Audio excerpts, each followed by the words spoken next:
heritage, born from the dirt. Moves in the beat, let the bass line hurt. You want smoke, we want full inferno. Street magic, run the game, eternal. This ain't hype, it's heritage, born from the dirt. Wounds in the beat, let the bass line hurt. You want smoke, we want full inferno. Street magic, run the game, eternal. This ain't hype, it's heritage, born from the dirt. Wounds in the beat, let the bass line hurt. You want smoke, we want full inferno. Street magic, run the game, eternal. Street magic, got the city in a chokehold. Came about the dirt, not a wrist on frost mode. Blueprint solid, every move like a chess play. 10 tones down, gotta get it in the worst way. All-nighter, yeah, the grind don't sleep. Turn the dream into cream, then we split it with the team. Came from the trenches where the love run cold. Now it's full court press, never break, never fold. Took the long road, never asked for a handout. Flipped a couple losses, now we flex with the bands out. Mind over matter, that's the code that we live by. Pressure make diamonds, tell them look how the team shine. City on my back, got them chanting the name. Street magic worldwide, let it run through the veins. Legacy in motion, this history in real time. Ain't no competition, every verse is a kill sign. This ain't hype, it's heritage, born from the dirt. Wounds in the beat, let the bass line hurt. You want smoke, we want full inferno. Street magic, run the game, eternal. This ain't hype, it's heritage, born from the dirt. Wounds in the beat, let the bass line hurt. You want smoke, we want full inferno. Street magic, run the game, eternal. Built for the storm, never bent, never broke. Turn the pain into power, every word that we spoke. Street magic in my veins, this ain't luck, this is fate. Every step that we take, got 'em raising the stakes. Coming from the basement, now we up in the building. Made a wave out the struggle, now we aim for a billion. Told 'em bet on the grind, I don't gamble with hope. Every line that I pen like a million quotes. Self-made, every step been precise. Turned the struggle to a flame, now we shining every night.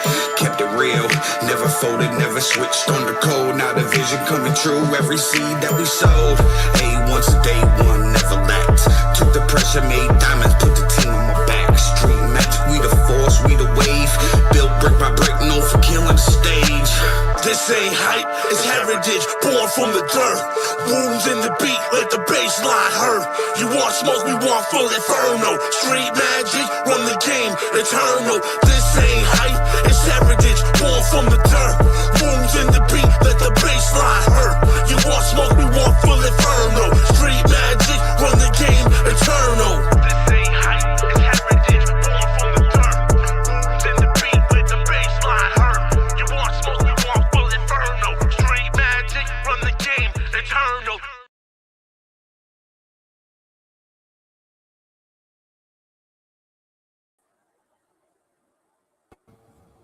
What up, everybody? It's your boy Aaron All-Nighter. It's your boy FiF, back in the building. Pop-Up Podcast, episode 19. Make sure you share this out of your newsfeed, share this to groups, tag people in a post, tag people in the comment section, send this out to like-minded individuals in Messenger. We are streaming on 2 different platforms, 5 different locations. We are on YouTube on It's Your Boy FiF and Street Magic Multimedia, and we are on Facebook on Joey Beck, the Forever Experience, and Aaron All-Nighter Facebook page. So follow, subscribe, turn on notifications, all of that good shit. Yeah. Highly appreciated. We got a bunch of stuff to talk about today. But first, what up, FiF? How you living, brother? What up, All-Nighter? I'm good, brother. Can't complain. Every day above ground is a good day. Word, bro. Fucking, so I just dropped the new song Friday, right? I remixed Drake's Janet Shut the Fuck Up. How's the numbers looking? That shit's already at like 3,000 streams. 3,362 streams since Friday release. Boy, it's like a day and a half, like legit. Mm-hmm. Well, 2 days, but still, that's fucking crazy. And the last 7 days, that's just got like, last 7 days, it says that I got 9,000 streams in the last 7 days. That's amazing. So, like, I'm averaging now at least 1,000 streams per day on average. So like anywhere from 1,000 to 1,500 streams per day is the new average number. Oh, that's amazing. I mean, I know the numbers in the grand scheme of things when people watching this aren't used to. They're used to the Drake and the Dr. Dre levels and the little baby levels. And I dropped an album and I did 2.3 million streams. Bro, we are independent artists. There's no machine backing us. We do this 100%. This is 100% farm to table.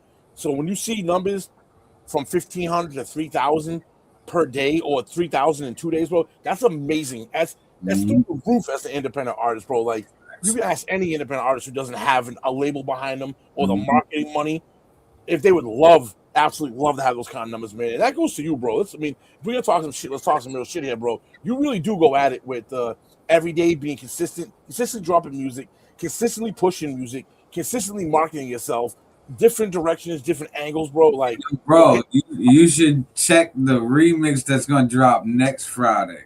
So the track, I'm announcing it now. Haven't even announced it. Bro, I'm not even putting the pre-save links up, bro. I'm not even promoting the drops before they drop. All right, this is just I'm tossing little tidbits to the people. So, you know how Jadakiss came at 38 Special on the Fat Joe DJ Khaled Stove God Cook song The Aroma? Yep. Yeah, well, I remixed the whole track. Ow! Let's go. I remixed Stove God part, Jadakiss part, Fat Joe part. I threw some ad-libs on there like I was Khaled. I was feeling myself on that one, and I was talking some shit.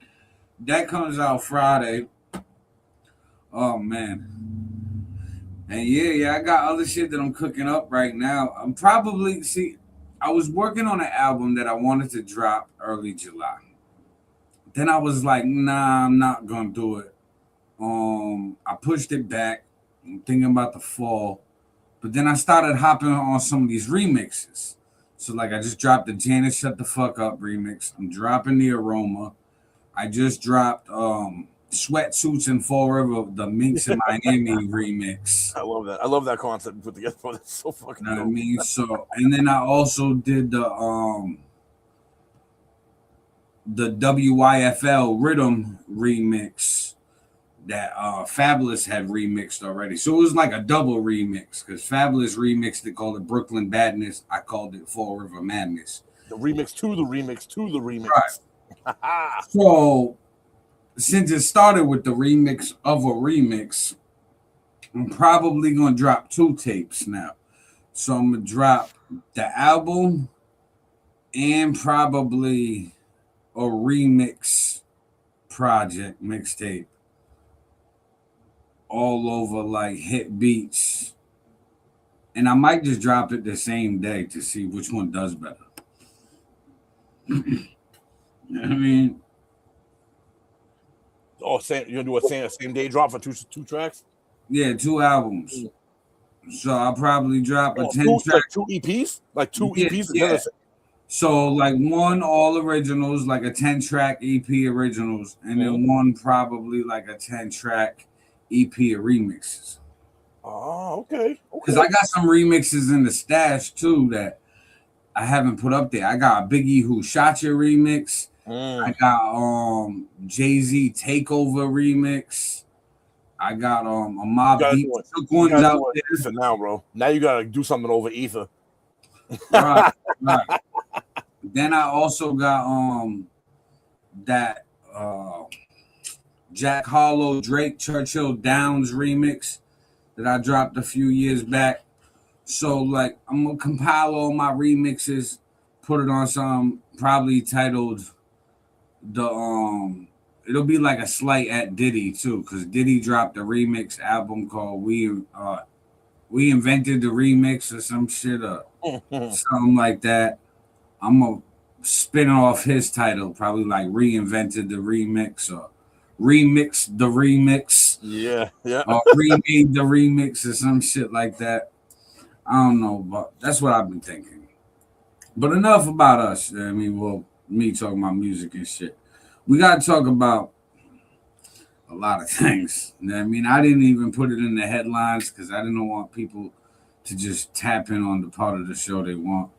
And so we're gonna start it off local. We here in Massachusetts, so there's a national trial that's local to us, and I'm gonna play this clip and we'll talk about it.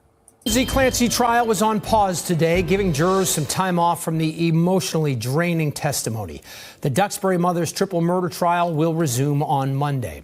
Now, WBZ has covered this case very closely since day one, and recently we got a question that we wanted to answer in our Question Everything segment. Kayla reached out to us wondering, why don't we report that Lindsay Clancy allegedly killed her children, or that she is accused of killing her children? Well, if you followed court cases before, you'll know that that's usually the case. We do not convict a defendant in our reporting. Allegedly accused, those are words we use. However, in Lindsay Clancy's trial, she is not disputing that she strangled her children, Cora, Dawson, and Callan. And her lawyer said this in opening statements. And they would bring their evidence in front of a jury that she knows that she killed these children. We'll sit here, listen to their evidence, but I suggest to you that the issue for consideration is what was going on in that woman's mind. And in a civil suit filed by Lindsay Clancy, her lawyer says, quote, Lindsay now faces a lifetime of unbearable grief of waking up every day knowing that she killed her children.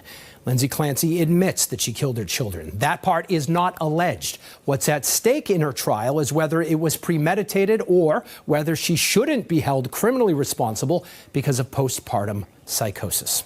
You can see more in-depth coverage of the Lindsay Clancy trial on our video podcast. That's on WBZ.com and on the CBS Boston YouTube channel.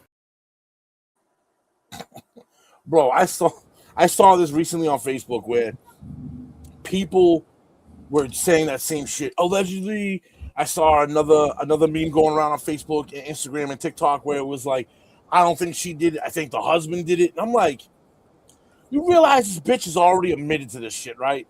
And she's not only is she admitted to it, but she's trying to use the postpartum as an excuse. So where does the husband get involved here? Or like, she's admitted to this shit. She's trying to hold on. So the thought process behind this is she's trying to cover for the husband that has a new wife now. So that's what she's trying to cover for him. That's yeah. This shit don't make sense, man. I don't know. It's asinine. It's asinine to me. I feel like, how do I put it? I feel like the internet's gone crazy because they're trying to figure out how a mother could kill her kids and how her mother could get herself to go that far. Bro, so men historically fucking generalize. Go ahead, say what you were gonna say. No, it's the details behind this shit, bro. It's fucking she premeditated that. She sent her husband out to go do something while she went to do this, yo. Like, you got these, and I get it, yo, like women power and suffrage and all this shit, but yo, you need to call an apple and a spade when it comes time for shit like this. How can you try to defend someone like that, bro? Yo, and they were like postpartum and depression, and you do things. I get it, yo. Having a baby for a new mother can be a lot sometimes. It's overwhelming. I don't deny that. But yo, there's premeditation behind this. She sent her husband out the door to not be there when she decided to do this. That means she thought about this. She forecasted this, thought about this, and was like, the only way I can get away with this, or at least attempt to get away with this, is to get him out the house. Right. She definitely had this premeditated. She definitely planned it out. Now, the question is, was she in active psychosis while preparing? And you could technically be in active psychosis while still operating your brain. Like, you can still plan shit out and still be like, hey, guess what? Let me send the husband to the store so I can get away with this. But in that sense, you still got to be some type of mentally not there to commit murder. So are we just going to go to everybody who's committed murder and be like, you know what? they were all mental and they were all going through psychosis. So it's not fair. And yeah, we can't send them away for life, or we gotta send them to mental hospitals. Like, I get the whole postpartum, I get the shitload of medication. I just think the internet's gone ridiculous with the whole trying to pinpoint the father now, and they're like, oh, his testimony doesn't line up. There's inconsistencies. Or they'll fucking try to say some dumb shit like, oh, well, he's already moved on and got a kid with somebody else. Like 3 weeks later, he was going out on a date. Well, one, people grieve differently. Two, there was a light switch, a thin line between love and hate. He probably went from loving his wife to instantly despising her for killing his 3 kids. I mean, and the new girlfriend was probably somebody who was like a trauma bond that they linked up with fucking so he could just vent, and then it led to something else. Now, everybody, oh, that's horrible, blah, blah, blah, blah. Well, guess what? Women do that shit all the fucking time. Mm-hmm. So let's not be sexist in this shit, okay? Since that's a big Bro, word. I don't even. I'll be honest with you. Even if this is a medical thing, I have a hard time swallowing the pill of you can be in a psychotic break, but still have the mental capacity to put together a plan to not only off your kids, but to then in the manner in which she did it by elaborating and putting together the timeline in her head of I need to do this alone. I need to get him out of the house. Like all the premeditation that goes into this is where you lose me with the psychosis defense. And I get it. Probably some fucking book somewhere that says, you still have your faculties together when you're under these psycho. I have a hard time buying into that, bro. Because to me, if I was to snap and I get that mad to where I snap, bro, I'm not thinking logically. I've lost a whole huge portion of logical thinking, and I go into the emotional side of thinking. You know what I mean? Where it's like this is where the defense and her defense attorney is the best in New England, Kevin Reddington. He's a top-notch attorney. Oh, he's number one. He fucking takes $25,000 retainer for a case, like up front. He's smart to bring this up for the defense. However, like you said, you're thinking of like when people hear psychosis, they think of impulse psychosis. They think of people who just snap and that's it. Because that's how we rate psychosis. Like, oh, that person snapped, they went psycho. Okay, crazy. But yeah, the psychosis can have the planning. But then that goes to like what I was saying previous. Okay, well then every murder, everybody had a psychotic break. So where are we gonna stretch this gray area before it sets a precedent that as Americans we're not gonna want to set? Because it's like, okay, you kill somebody, go to the mental hospital. You're sick. You're not well. Yeah. Yeah. You know what I mean? There'll no punishment now. Nah. So I think I agree with you. Like, I fear the mental health aspect of it. Reddington's gonna push like crazy. I mean, that's his job as an attorney, and that's why he's been dragging out all the lists of medications and talking to the psychiatrists and all that. But people are more apt to impulse control psychosis, where like you just snap and you bug out, black out, and you don't even know what you're doing until afterwards. This shows premeditation. This shows that she planned it. I know she's going to get found guilty. She already admitted it. Yeah.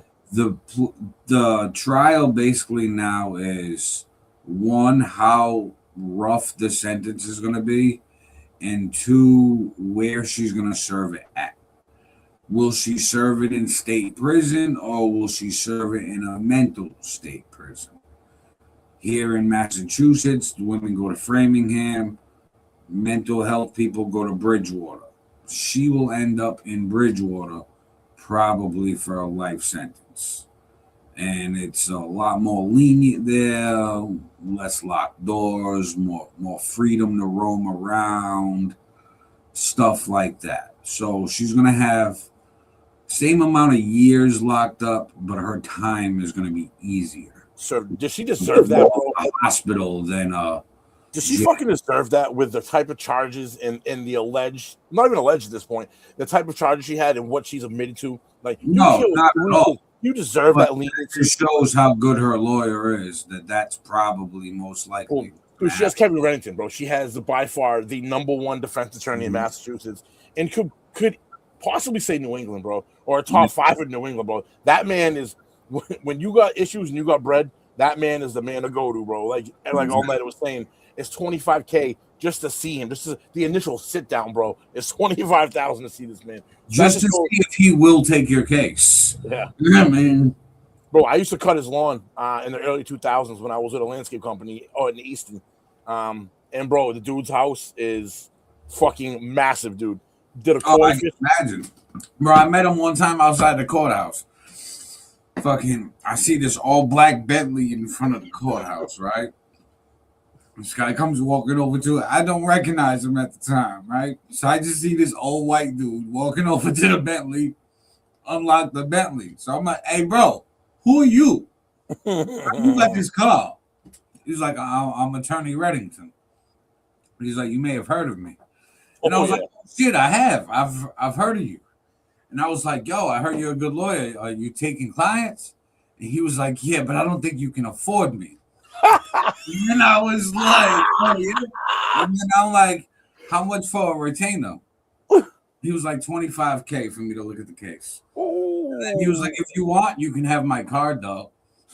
And then gave me his card, bro. And his business card was like one of the thick, fancy ones. Your hand went drop from the weight and shit. Like a wood business card with like a gold around the side of it. Cost him like $25 to print one.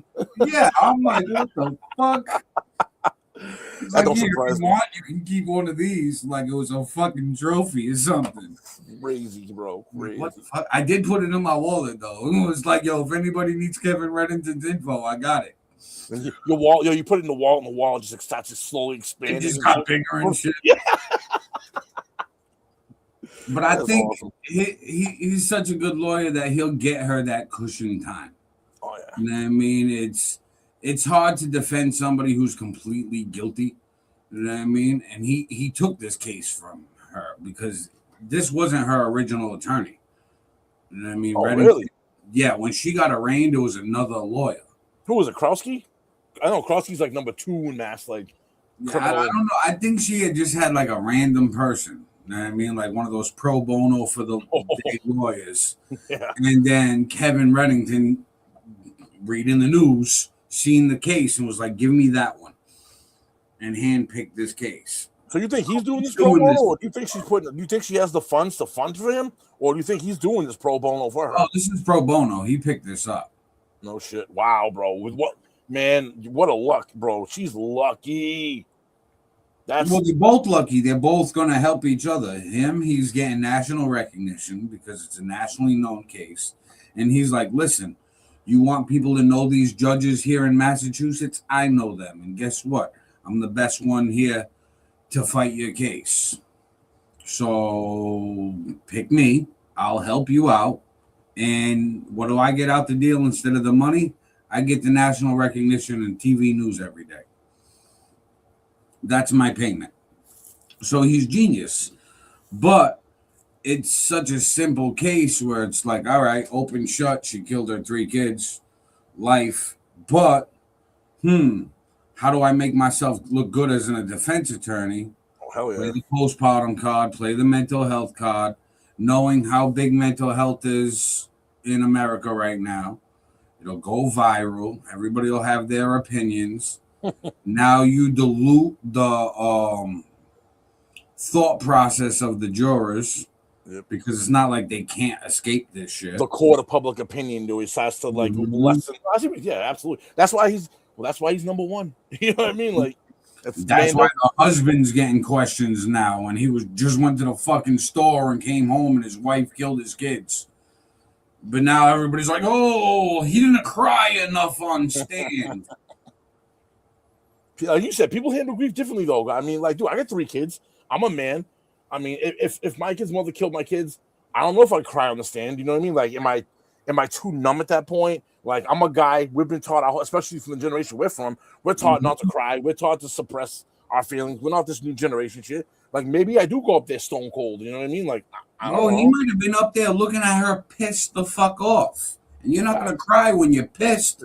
He's looking at her like, bitch, I gotta come up here and answer all these questions about your mental health after the fucking kids you killed them. Like, bitch, you killed my fucking kids. Like, let's be like, I'm not here to fucking do anything nice for you. Like, what the fuck? And obviously, because the state of his mental at the time of the crime, when he had said all the initial statements, he has to follow them by law with the fucking trial now. So it's just getting rehashed 3 years later. It's like, give the man a break. You know, if the internet came at a woman who just lost her 3 kids because her husband killed her 3 kids, and questioned the mom and was like, oh no, she went on a date 3 weeks after her kids were killed. Yep. She had to do something involved. Oh, please. It'd be wildfires on the fucking internet. Bro, it would be the complete opposite. It'd be like, why are you hammering her? Why is she just trying to do whatever she can? Bro, it would be the ass backwards. But yeah, keep the same energy, people. Keep the same energy. Not in this society, man. Not the way our society's set up right now, bro. And this is fucked up to say, and I'll catch some backlash to this, but men, if we're really keeping it real, we coddle women. Women are coddled by us, bro. Let's be honest. Like, we shield them from a lot of shit that we take the direct brunt hit of. Mm-hmm. We try to shield direct shots at women so that you may catch a stray or a ricochet, but you're not catching the direct impact. And that's just society we live in, man. Like, you may agree with me, you may not, but that's how I feel. Like, I feel like women that's don't. Why everybody's coming to Lindsay Clancy's defense, because she's actually getting shots thrown her way, rightfully so. But everybody's like, "Oh no, leave her alone. She had mental issues." I got mental issues too. I ain't never killed 3 kids. Yeah, no shit. I have mental issues every fucking day. I don't kill my 3 goddamn kids. Like, what are we talking about? Horrible. Ugh. But speaking of unaliving people, we got to go to Mario's brother, Luigi. Check this out. We'll talk about it. Luigi Mangione now admits he shot and killed United Healthcare CEO Brian Thompson. Mangione pleaded guilty yesterday to 2 federal stalking charges. Prosecutors say they'll seek life in prison when he is sentenced in December. He still faces a second-degree murder charge in New York. CB Cotton is outside Manhattan Federal Court, where it all went down yesterday. It was quite the scene yesterday, and now a lot of intrigue about what happens next, CB. Brian, most definitely you were following it all out here at the courthouse. So as you mentioned, federal prosecutors do say they plan to pursue life behind bars following Luigi Mangione's guilty plea. But there's also still that major question surrounding his case. Will his separate murder trial in New York State even move forward? His defense team has formally asked a judge to dismiss the state case, arguing that moving ahead with another trial would violate New York's protections against double jeopardy. The defense points to Mangione's guilty plea on federal charges of stalking resulting in death and his admission that he killed United Healthcare CEO Brian Thompson. The motion comes after yesterday's dramatic developments in federal court. Fox News contributor and FBI supervisory special agent James Gagliano tells Fox he believes that no matter what happens with the state prosecution, Mangione will spend the rest of his days behind bars. But look, Luigi Mangione is going to go to jail for the rest of his natural life. There's no way that anything is going to get him out of this, absent, like I said, a potential president down the road pardoning or commuting his sentence. So Brian Thompson's wife was seen wiping away tears during Mangione's confession yesterday. The family later issued a statement saying in part, quote, "Nothing will ease the pain of losing him." The Manhattan District Attorney's Office has released a statement suggesting it has no plans on backing down from its prosecution and that the office remains committed to pursuing the state case against Mangione. I should mention the state murder trial is slated to get underway September 8th. So a lot of fast-moving developments. And Brian, as you know, the federal sentencing is scheduled for December 18th. Back to you. CB Cotton, thank you. Be sure to like and subscribe for all the Fox News latest on YouTube. All right, so Mangione pled guilty to stalking resulting in death, and they're aiming for a life sentence. All New York could really do, it technically wouldn't be double jeopardy because it wouldn't be the same charge. They're going for killing, the homicide charge. You can't give him more than life. So they'll just give him another life sentence, run it concurrent, so it's at the same time, and feds trump state, so he'll go to the feds to serve his time instead of state, and he'll have more freedom in the feds. Oh boy, why? Until that guy said, a possible pardon from a president. Why do we do this as a society, man? Like, why are we trying to ease these fucking people's time in jail like that? The last topic we talked about, trying to make her life be easier, and now giving him the feds instead of state time, and it's easier in fed jail than it is in state. It's like, bro, the type of I get what he did. He thought he was trying to do some stand-up shit by killing the CEO of United Healthcare. The claim was because they denied 30% of their claims. One of the claims they denied was a family member of his could have saved, the grandmother's life or whatever it was. Why, so again, premeditated. You stalked this guy and you killed him in cold blood, dude. You shot him from the back, bro, and caught him in the back. Why are we under any circumstance, trying to make life easy for these people, bro? Lock this motherfucker up, throw away the goddamn key. He should be doing 23-1 rest of his fucking life, bro. Like, you destroyed some family, bro. Didn't even give this, and not to mention, you murdered the CEO. You think the CEO makes the rules? Like, he's there to enforce the rules, bro. There's a board that puts these kind of things together, policies together. The insurance industry. The fuck out of here. So you killed an innocent man. Now this man's children doesn't have a father growing up. And we over here on the flip side being like, oh, let's make his life stay as easy as possible. Fuck that shit, man. Hell the fuck I no. agree with you. I think long sentences they should make tough. I think the shorter sentences they should make lenient because you're coming back out to the public. I think leniency should be circumstantial to the charges in the situation. Like, well, yeah. You know what I mean? Like, well, I think like him having a murder charge, like, all right, bro, you're doing life. Fucking, let's not make it easy for you. You're never coming home. We don't have to rehabilitate you or make it easier for you. But like, people say somebody catch like a drunk fight at the club or whatever, and now you got like an A and B charge, maybe a dangerous weapons charge, whatever, and you go get like a year or two in jail. Well, if your time's tough, you're gonna come out and most likely be worse. That's why like the recidivism rate in America is ridiculous.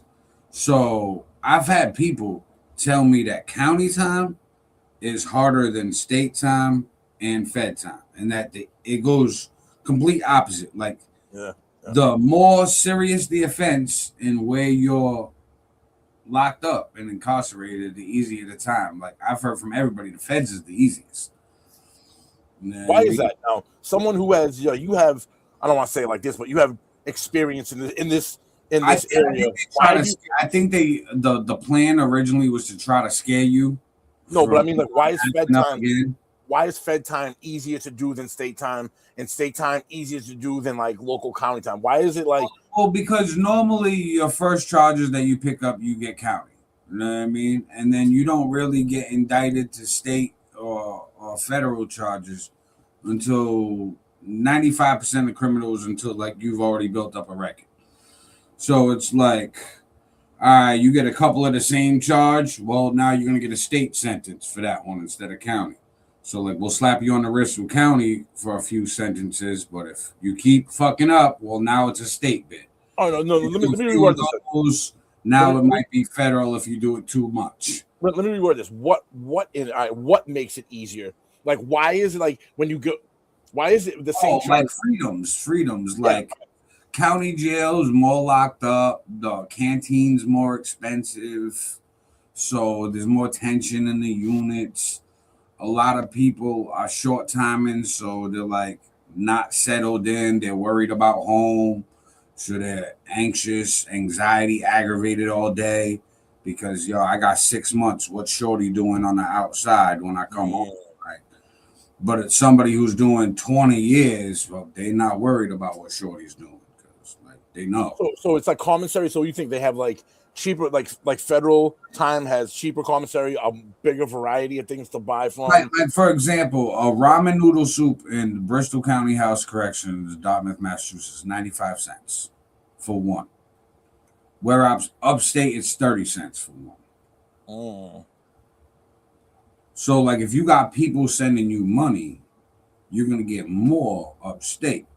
So do you think it's because the federal court, the federal, like, jail system has more funding? Is this why they're able to, like, I'm trying to figure out why, like why is the federal, like, possibly the Fed time is more serious? Like, if you go to the feds over state, it seems to me like, and I've never been to jail like that, so I don't know, but like looking from the outside in, if I caught Fed time, I would feel like I'm in more trouble than say state. But it seems like if you do catch Fed time, that's kind of like what you would rather get than these other ones. Yeah, with more freedom. Like, why is it such a weird like like I said, I feel like they try to do county as a scare tactic at first. Like, let's make this horrible for you so you don't ever come back and do anything else. But if you keep coming back and we know that you're not going to change and whatever, well, yeah, we're going to make it a little bit easier and better of a stay for you so you don't act up as much. And now it's easier on us to maintain you. Okay, all right. I mean, I've heard people who have done Fed time where they're like, bro, you're out of your cell all day long. Like, really? You don't lock in your cell when you want to. You're walking around the day room. You can watch movies. You got tablets. You got video visits. You can go walk the yard, go play basketball. You go to work. You do this. So your whole day has a schedule where, like, very little cell time. Bro, isn't it amazing now we're seeing this? Bristol County itself, it's 20 hours cell time. Even if you're behaving, it's 20 hours lockdown because, one, not enough staff, plus two, they keep you locked in because the higher tensions on the units. There's younger people, there's people who are short timing, so they don't give a fuck. They're like, yeah, I only got 6 months for it, so whatever, I'm gonna wild out. Yeah. Like, bro, I caught a 2.5 year bid for a stabbing case. It was a 30-month sentence. I did 29 months out of 30 months. I didn't get good time to like knock off time off my sentence because I was still young and had the mentality of, oh, I can get into a fight and they'll put me in the hole for 30 days and not give me a new charge. Fuck it. You're just going to send me from one cell to the next. Ooh, 20-hour lockdown to 23. Big fucking deal. So I didn't hesitate to punch somebody in the face because what are you going to do to me? Right. Bro, isn't that crazy now? We're seeing, like, on social media, we're seeing clips and videos being shot from within the cell, within the jail. And you see people walking around with tablets now, bro. Can you it's crazy to me that you can commit a serious, you can kill somebody essentially, bro, be locked up and still have amenities, still have a tablet, still have a Facebook, a TikTok, and be able to post. Like, well, some of the things is far-fetched. So, like, when you see on social media the jail accounts and stuff, those are contraband phones. Those are phones that people they're not supposed to be posting that then. Right. So it's not allowed. They're just have, doing like, it. social media. So All right, the jails in Massachusetts now, they went from like payphones in each unit to tablets. And then the phone calls used to be $3 to connect and then 30 cents a minute after that. So each phone call would come out to like $9-10 for half an hour. So they wiped that away and put free phone calls for all the jails in Massachusetts. Who pays for that? Who pays for the free calls? Is that taxpayer? That on taxpayer dime? It comes out the tax budget for the jails. So, but the jails make up that difference by their canteen. So, like, once they put free phones, canteen prices on everything went up. Yeah. Somebody's paying for it somewhere. It ain't free. Right. So, with that being said, it's like that's good for people that are coming home because it keeps the contact with family, friends. So that way, when they come home, they're not just stranded without a support system. You know what I mean? Because all you're going to do in that case is they're going to be right back in and you're going to spend more tax dollars because now they're a career criminal. But if like they have people on the outside that give a fuck about them and they talking on the phone and hey, they couldn't afford that $7-10 half-hour phone call. And they went from like one phone call a week because, hey, bro, it's $10 a call. I'll talk to you on Sundays. I mean, call me next week. Now it's, hey, you could check in like every day. And now you got the tablet in your cell with you. So they're hoping it's gonna calm shit down. Like, are they hoping it's gonna like ease calm everybody down? Yeah, being able to reach out to the people in the house and talk to your wife. Also, it is because like one of my boys was just in there, and he was calling me on the free calls, and he was explaining that they kind of got like an iTunes library now, where you can pay to download movies, TV shows. Oh, music, JPay. That shit, JPay. They can get the music. Yo, so all of that. He was like, bro, I got a library of shit. He was like, I'll be in here watching movies. And that's crazy, bro. And it's like, all right, it passes your time instead of just sitting there. Now you're bored and now you're angry because you're in jail. You're stressing about being free. I wish I was home, but now you're in a bad mood. Now you're fighting. Now that's more danger the CEOs and the staff are put in because shit could pop off at any time. But if everybody's just chilling, relaxed, fucking hanging out, yeah, they're more chilled out. I see. I mean, it makes sense. In theory, it makes sense. I can see the understanding behind that. Because they say CEOs are one of the toughest jobs. Like CEOs, majority of them commit suicide. Like, you put yourself in their shoes, bro. It definitely is not a fucking good. I've imagined I could never be a CEO. I could never. I don't know. I'd have a hard time doing what they do. You know what I mean? Almost like it's really like EMS too, like another thing, like another job, like one of those they call them selfless jobs, like don't get paid enough type jobs, like super hard.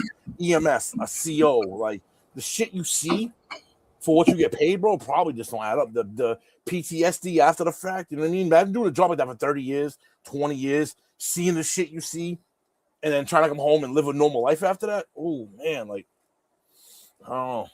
Don't seem like a job for me. Yeah, it's from the work that I've seen CEOs do, right? For a 20-year retirement, I think it's worth it. However, you are going to see some foul shit.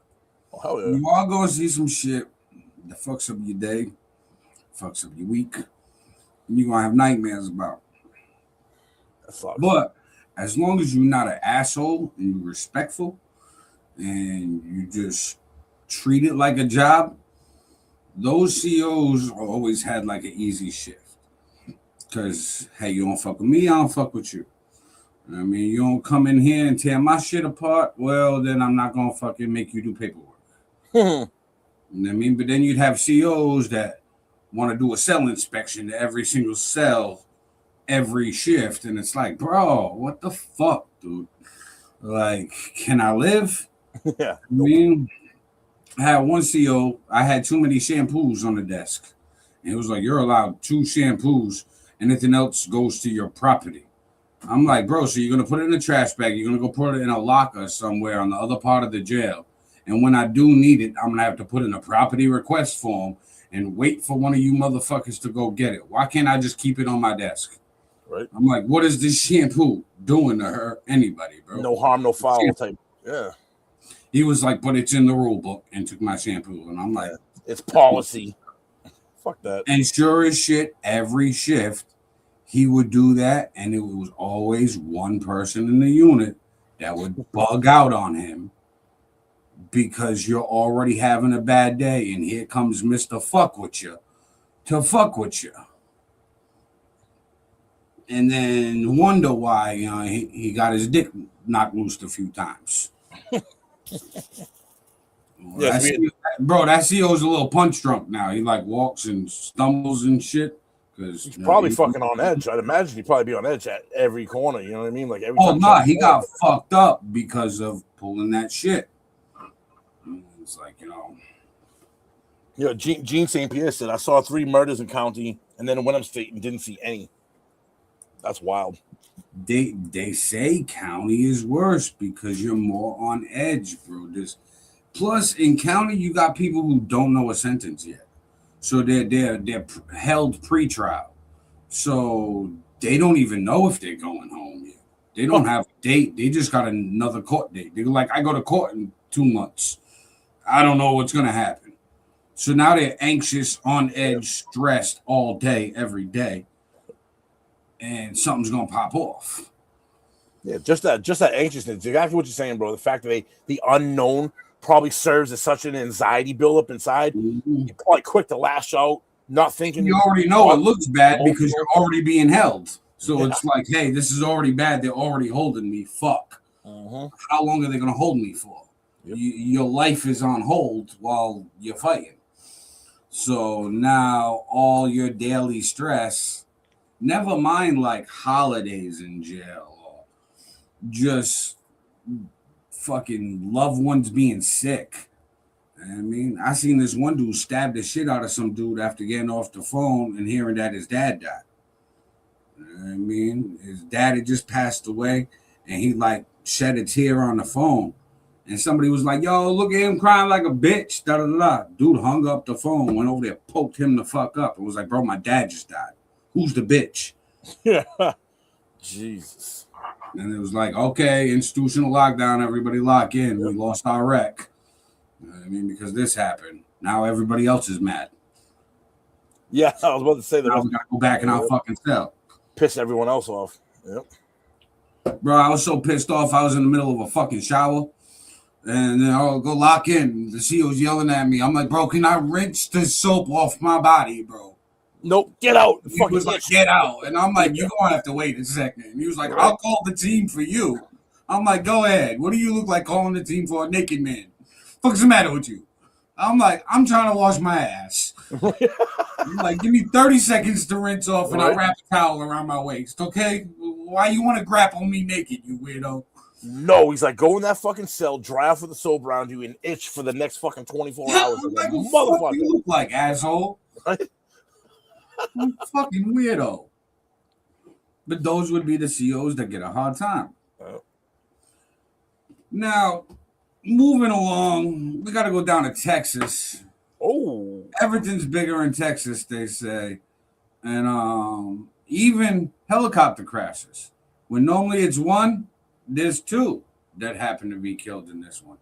Check it out. We'll talk about it. Tracking breaking news out of Texas, where a military helicopter has crashed north of Austin, killing 2 people aboard. Our Morgan Chesky is following this one for us. And Morgan, a news conference just wrapped up. What did we learn? Yeah, Tom, authorities say it appears this helicopter went down in a violent crash and it sparked a fast-moving fire that forced some people to evacuate. This video from the sheriff's office captured the charred scene. Investigators say the downed Apache helicopter came from neighboring Fort Hood, and officials say there were 2 crew members on board, both pronounced dead. The aircraft crashed into a field, and authorities say no one else on the ground was hurt. Military officials are now investigating what caused that crash. Tom? We thank you for watching, and remember, stay updated on breaking news. Damn. R.I.P. to the 2 service members killed in that helicopter crash. This is the thing that gets me nervous and worried, right? from talking about the news for the last few years and shit,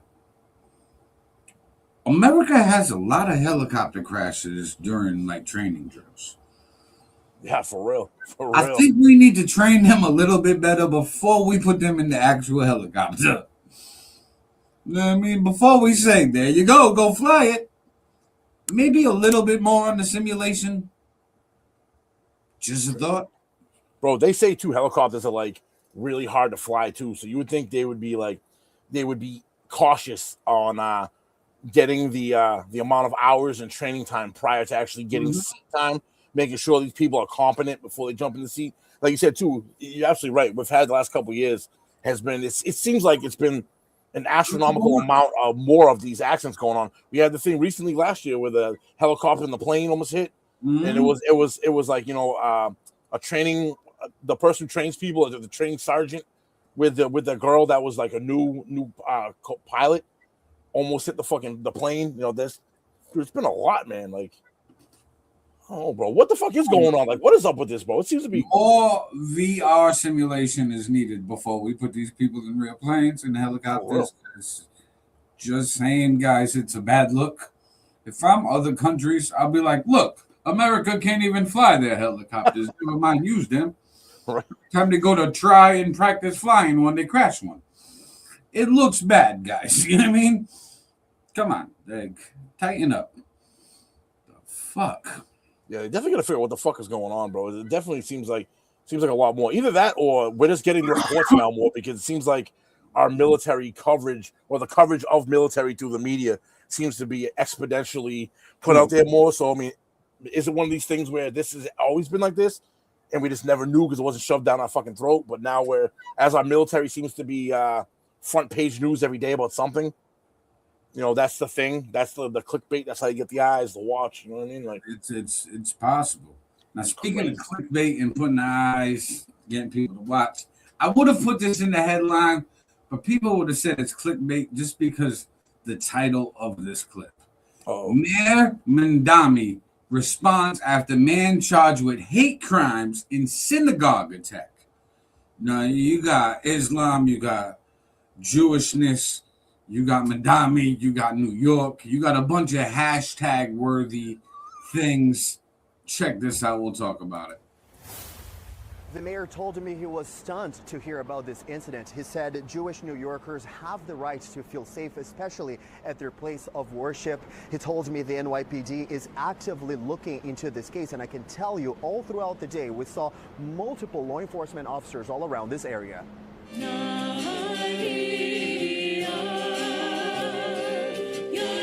Watch the moment when a man storms into a synagogue in the middle of a Shabbat ceremony. This happened on Friday here at the Central Synagogue on Lexington Avenue in Midtown.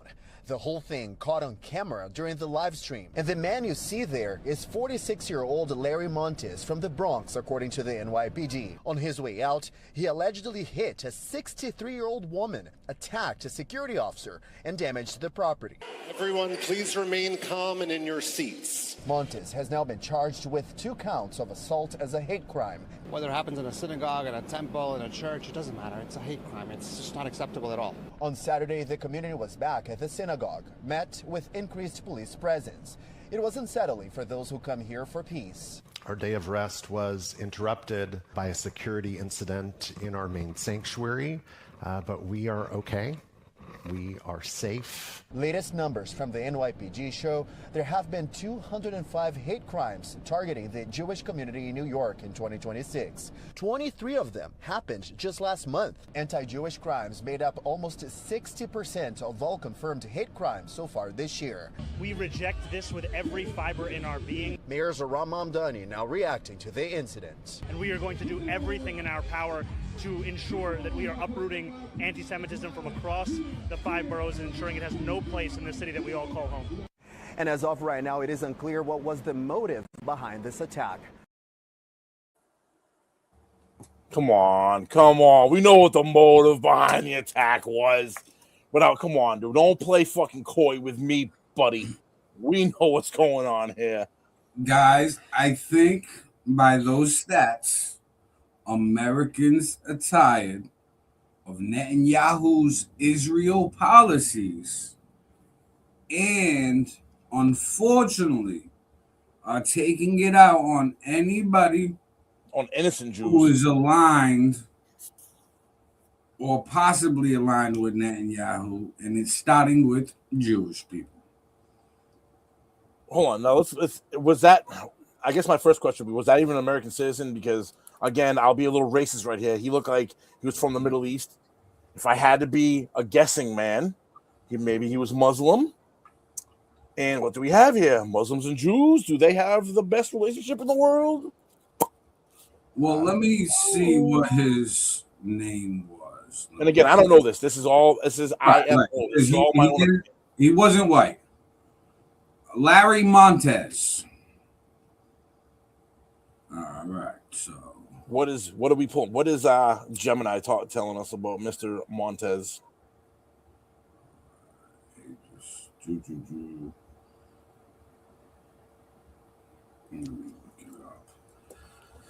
So it doesn't have his religious affiliation. I could have been doing that. It does say religion. It looks like a Jew on Jew crime.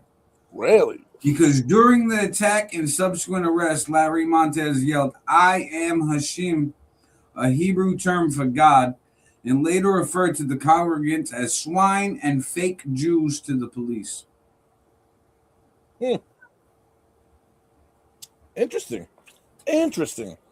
Finally, I mean, and then to flip the narrative around, maybe like what you were saying, you're right about it. Maybe it's maybe the Jews within the Jewish religion are getting sick of themselves. You know what I mean? Like getting sick of what the ruling class is doing, kind of like what Americans are. Like, definitely. I watched this one podcast, Ebro, Laura Rosenberg.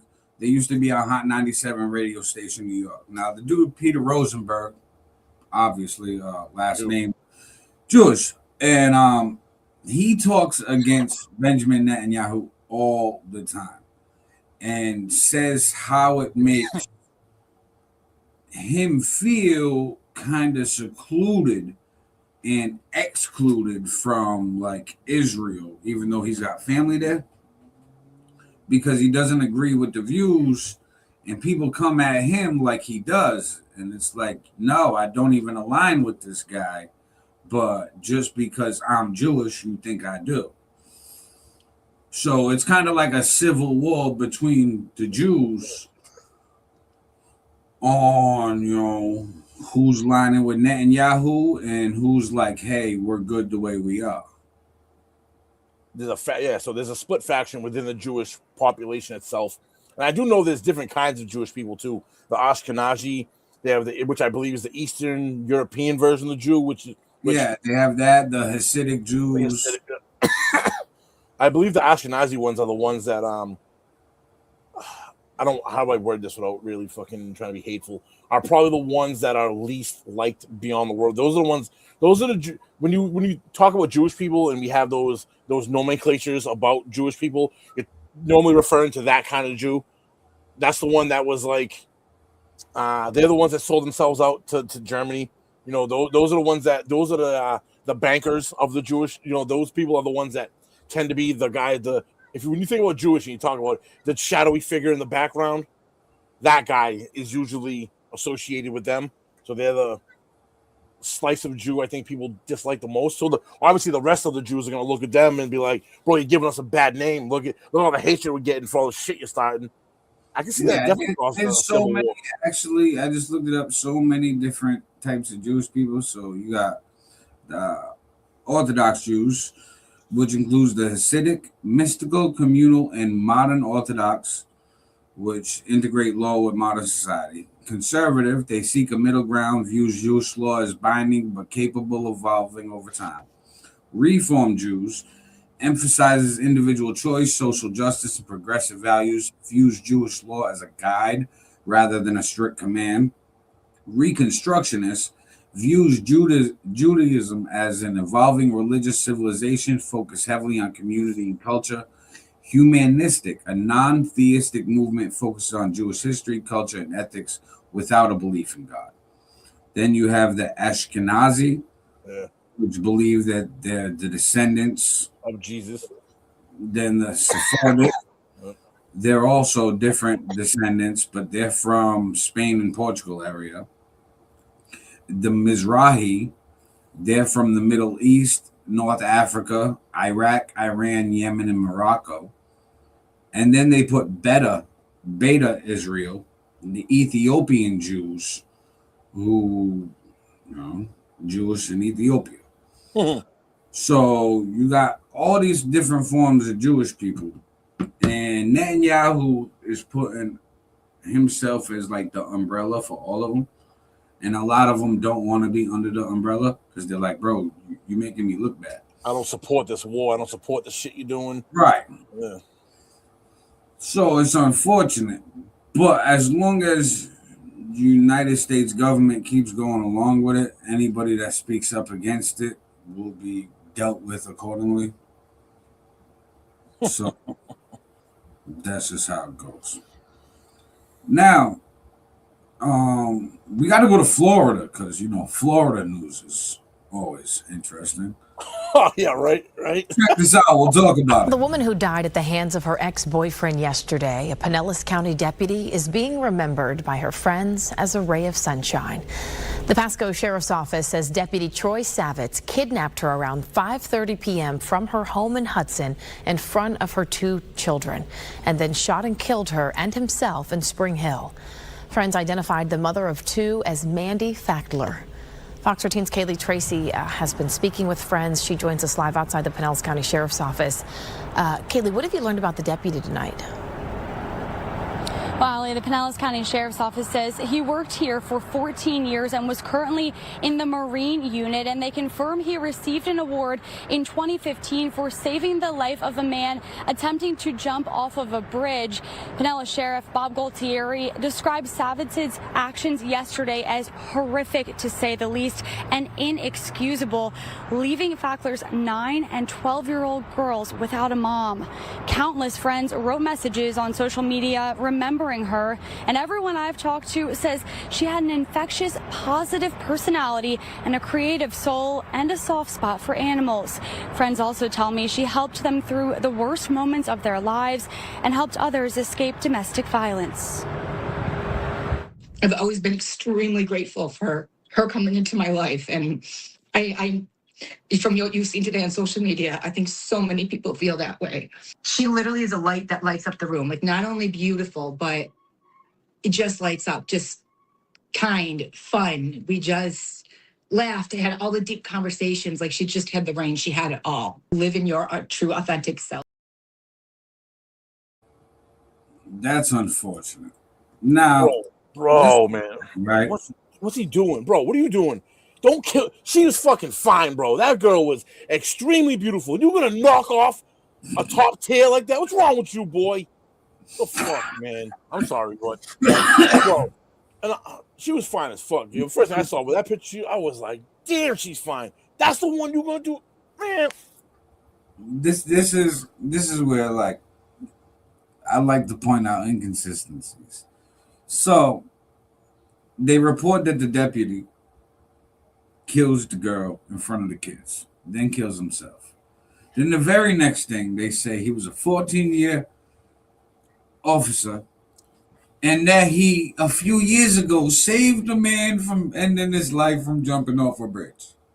Now, if this man wasn't a cop and he was regular Joe Schmo who committed the same act of violence and crime, they would have brought up his criminal record. They would have brought up some other shit. They wouldn't have been like, you know what, he was employee of the month at Starbucks before committing this. No, they're like, he was 3 months behind on his mortgage. His credit score was a 442.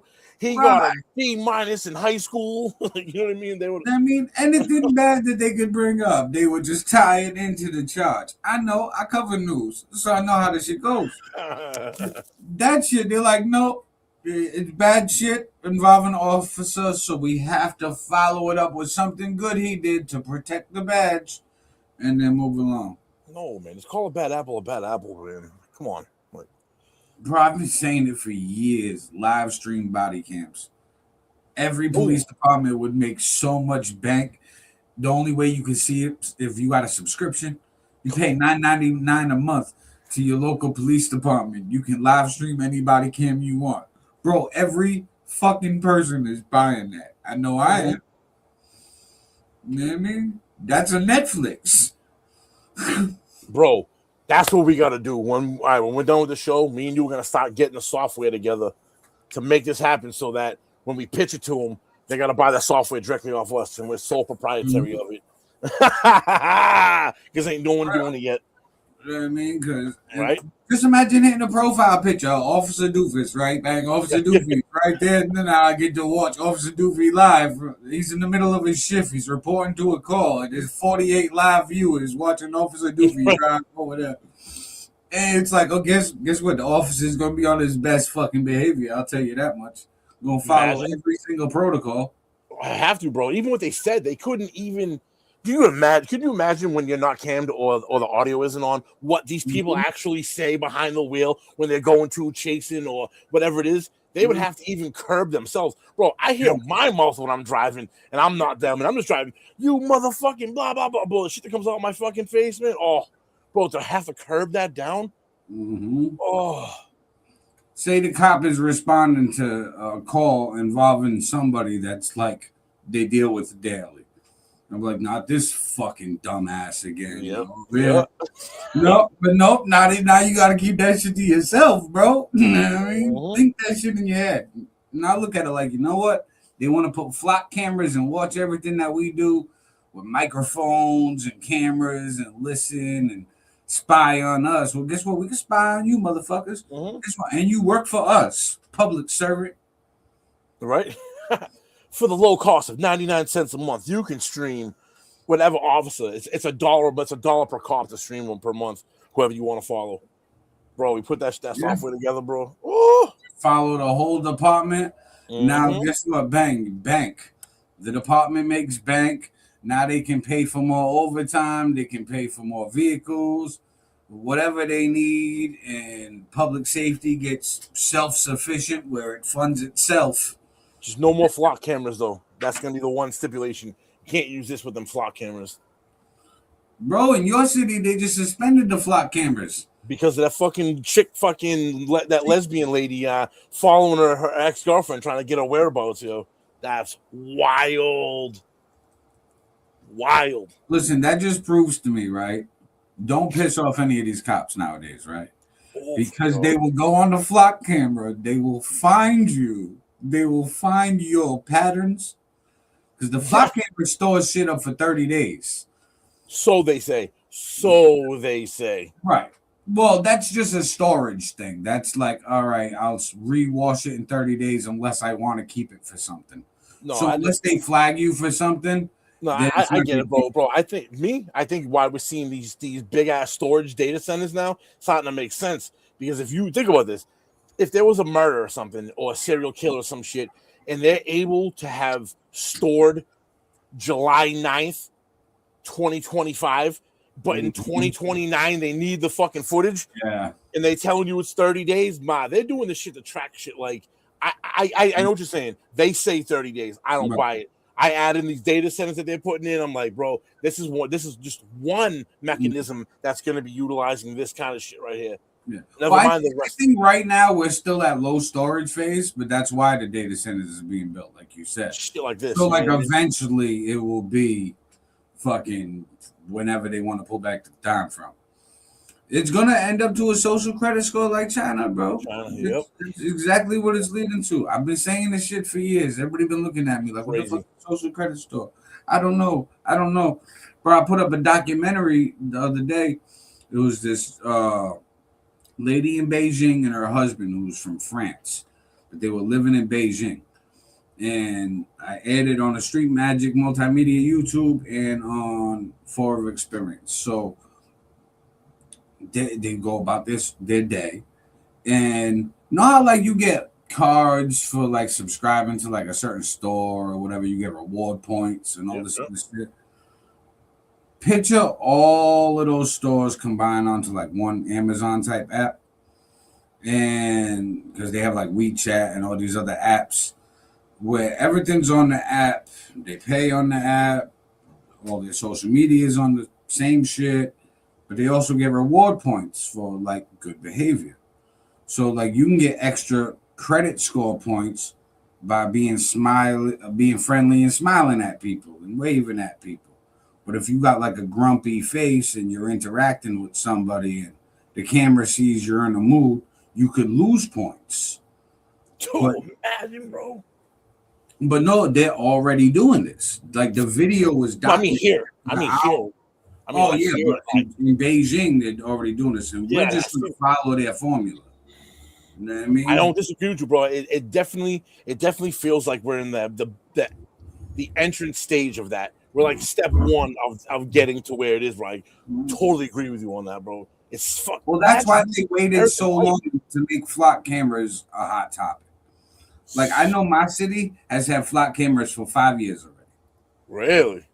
They said that they've had them since 2021. Nobody knew anything in 2021. They didn't let the city know. They didn't say, hey, we're investing money in this. It probably was brought up at one of the meetings for a budget line item that got approved. Nobody paid attention because nobody knew what the fuck it was. It was just an extra line item for the police department's budget. No public notice. And then, bang, now they say there's 41 of them in the city. And the mayor wants more.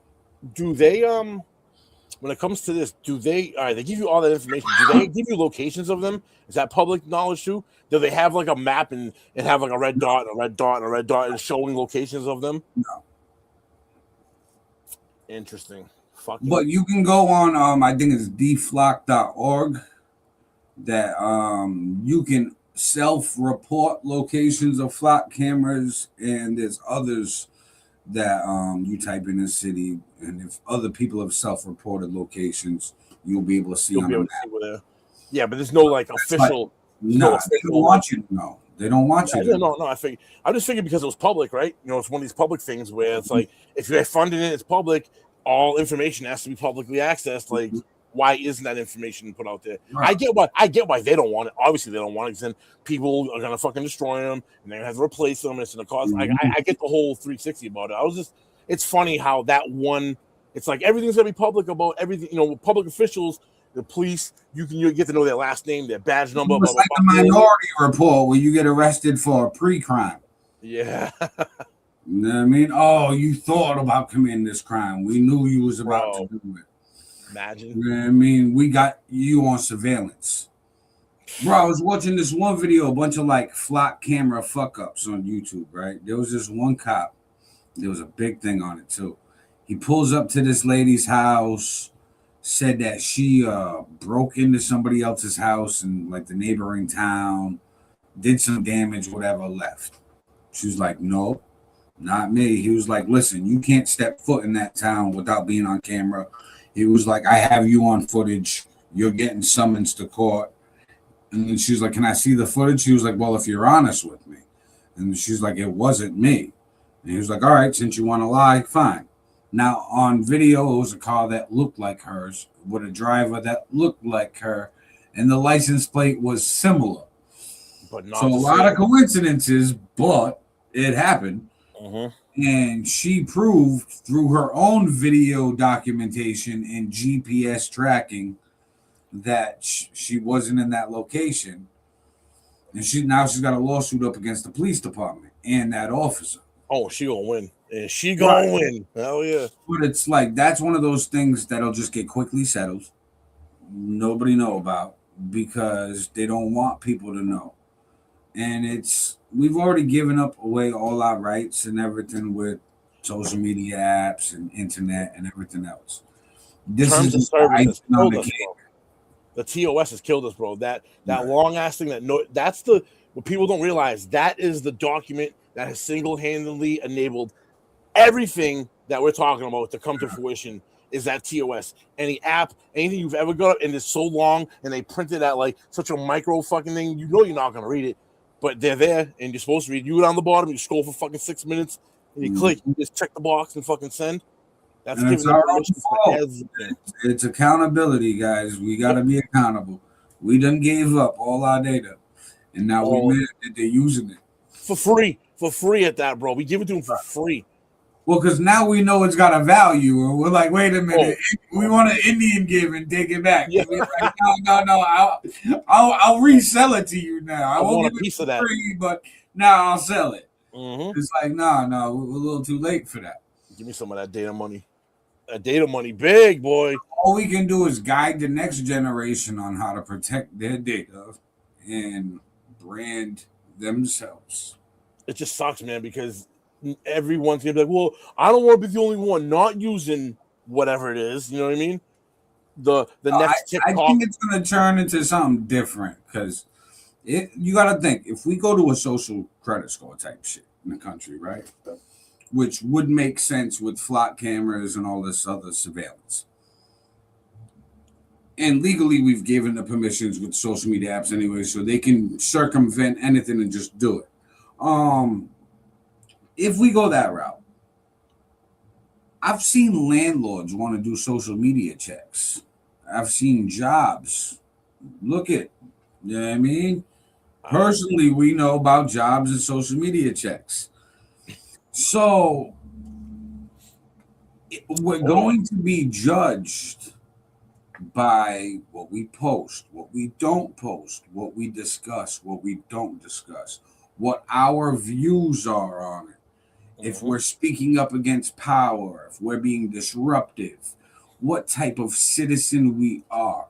All of that is going to factor into some type of mathematical equation to spit out a credit score that'll allow us certain perks and rewards or punishments, either fines and penalties, or hey, guess what, you want a free trip here, or you won fucking this over there, 50% off this product that we know that you use every day. You're allowed to buy an extra gallon of milk at the store. Like, bro. It's going to lead to that shit. Bro, because that's how, listen, that documentary, just after this episode, look up social credit score living in China and watch how they're already living. Oh, they're wild over there, bro. And they embrace it. The people embrace the shit over there. They're happy for it. Yeah, because the husband was explaining to his wife and asking her. And they're happy about it in a sense, but also like tired, because she said it felt dehumanizing. It felt like they were all treated like children. No, well, they are. But she said that it was also good because it kept peace, it kept crime low, it kept the economy going, where, hey, I don't have to want or need for everything. Everything's like taken care of, and I have the money to do this as long as I behave. So that makes sense. So America being so paranoid about crime, law and order the last decade or so is going to push us into the surveillance state for protecting us and solving crime. That we're going to allow all of this surveillance, and then when it's too late, and people are feeling it now, oh, wait a minute, why am I being watched and tracked? I don't know, because you've been complaining that you don't feel safe in your neighborhood. Or do you want a cop on every fucking, under every lamppost? No, there's not enough money for that, so they put a camera. I mean, and guess what? Now it's being watched. And who asked for that? Us, the general public. We're complaining. You know what I mean? Not us personally, but the consensus of people out there. Oh, well, crime is so bad. Blah, blah, blah, blah.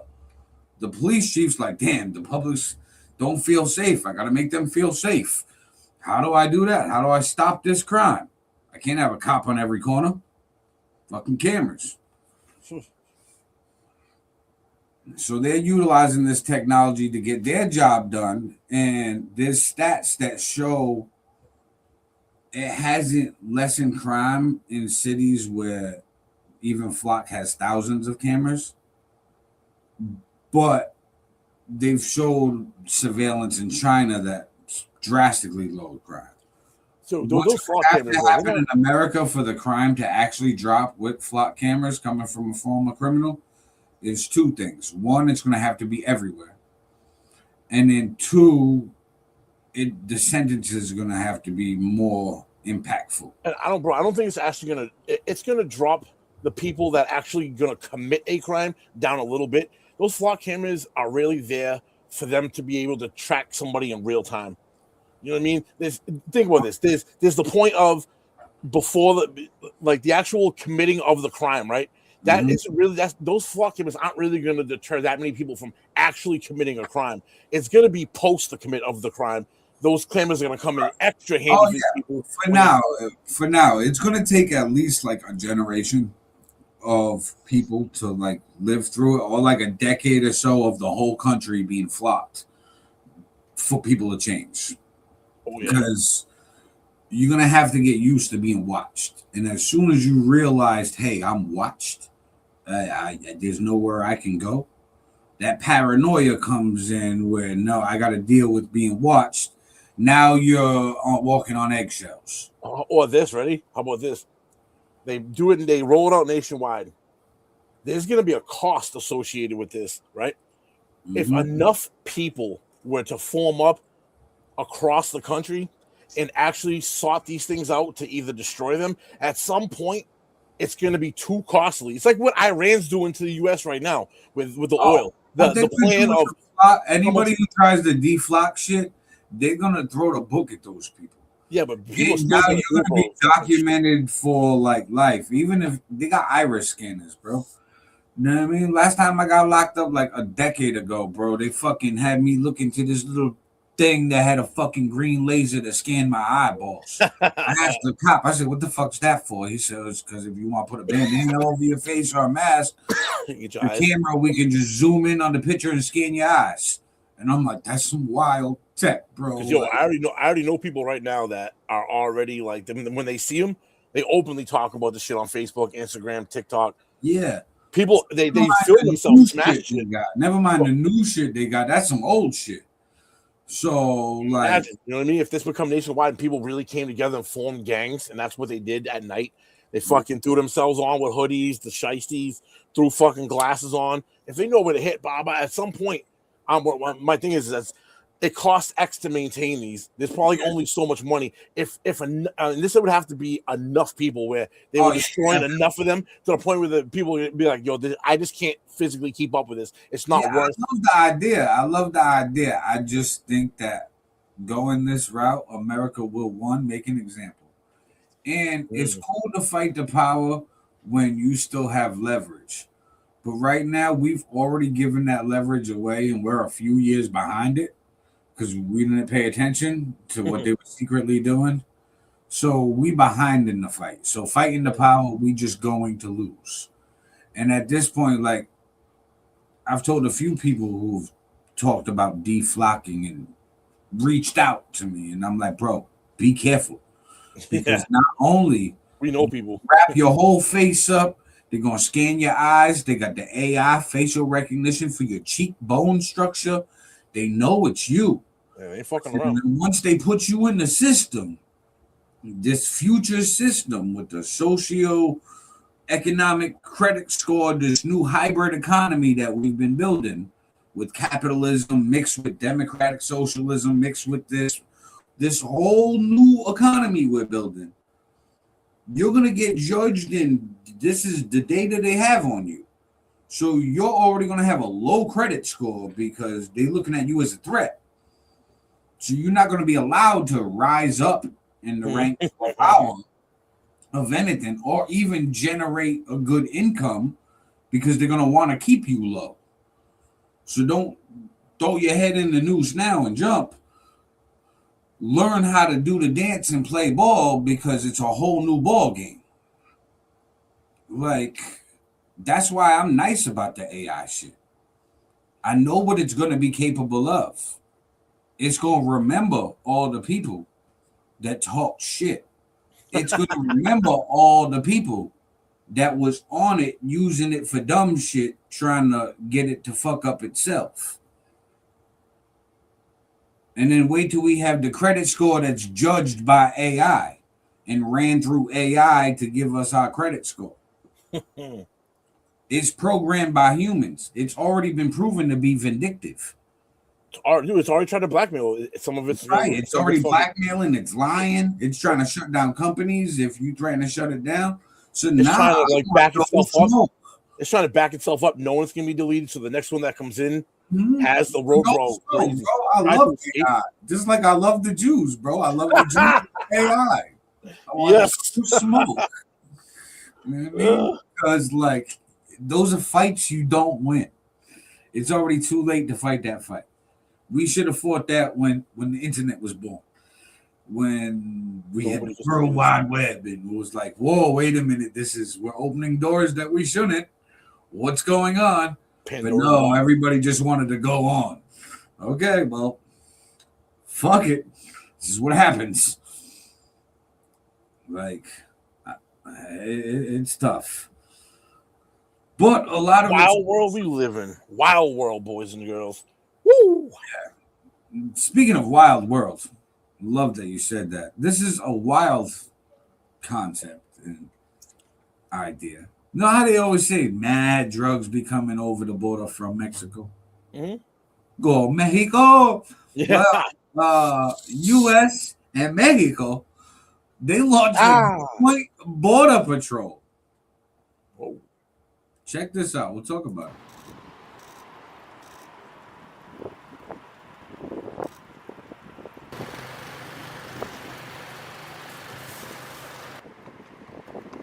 I really have no idea why they're moving so slow. They could be moving a little bit faster.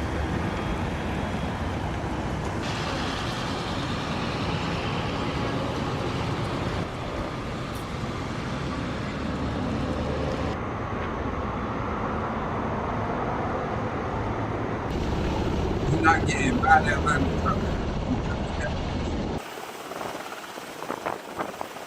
And then the parade stops near the X. X marks the spot. Around over there. If they spaced out, they wouldn't have to drive.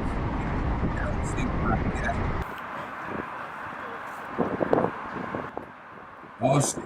Oh, got sunglasses. No.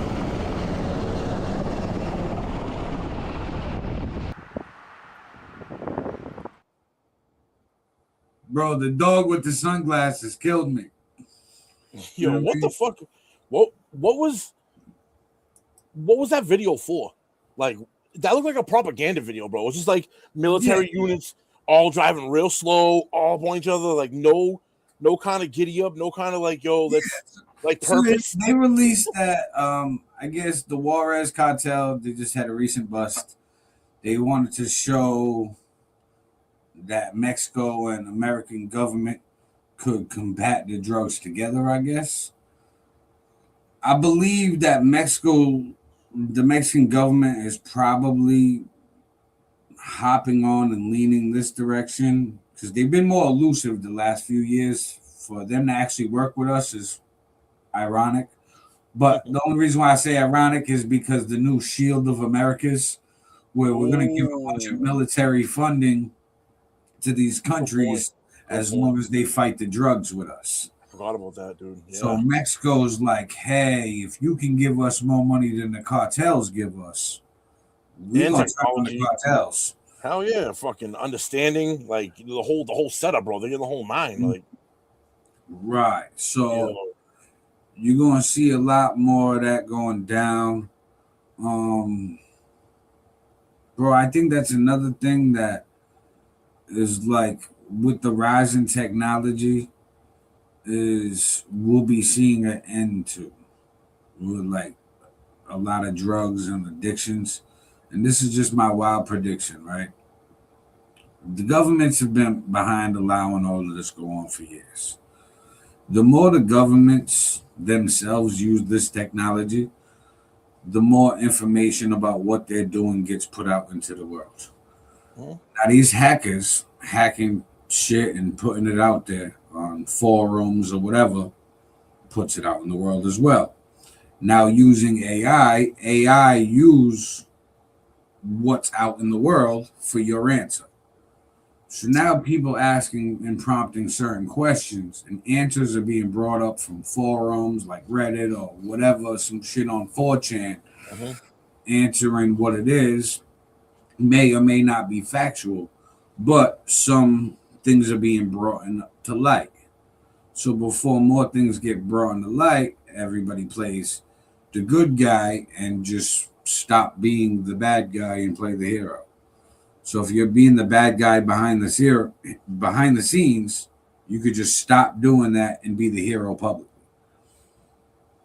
So if the CIA selling drugs for years is the rumor and the conspiracy, if all of a sudden they just say, we're just out of the drug business and shut down the suppliers that's giving them the drugs and say, we're going to go into some other business or whatever, hacking or whatever.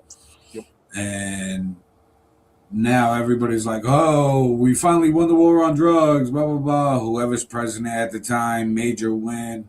The country takes a big win politically in the world. It looks good. Yeah. Everything looks good. Absolutely. I mean, so I think that's one that thing. Video just looked crazy. That video just looked weird as fuck, though, yo. Because I don't know why they were so slow. They could have spaced out. Bro, it wasn't even interesting, bro. It wasn't even interesting. It just looked like, you know what I mean? Dude, that looked like humanitarian aid. That looked like a video you'd send someone like, oh, so-and-so just had an earthquake and they're sending the military in to help them. That's what them that close just kind of do. Like, there's no purpose, bro. They didn't know what they were going to do. You know what I mean? What was the big-ass red X? You know what I mean? Like X marks the spot? Oh, you see the X in the background? Nah. Like, what? All right, so in the background of that video, damn, I already deleted it. I'll say you can run it back. There was a red X, like a fucking, I don't know, like a building or whatever, like a huge statue type thing of a red X. And it's like, all right, X marks the spot. Like, I would be a wise ass and want to just go take like a metal detector or a fucking shovel next to that. Like, I don't know, bro. This big ass red X for nothing out there. Like, what is the purpose of this X, bro? Right. That's all those files were going. Like, yeah, like, Oh, that's just weird. Weird. But I don't know. There's a lot going on in the world. We about to get into that because I don't know. But hey, World War III might be upon us.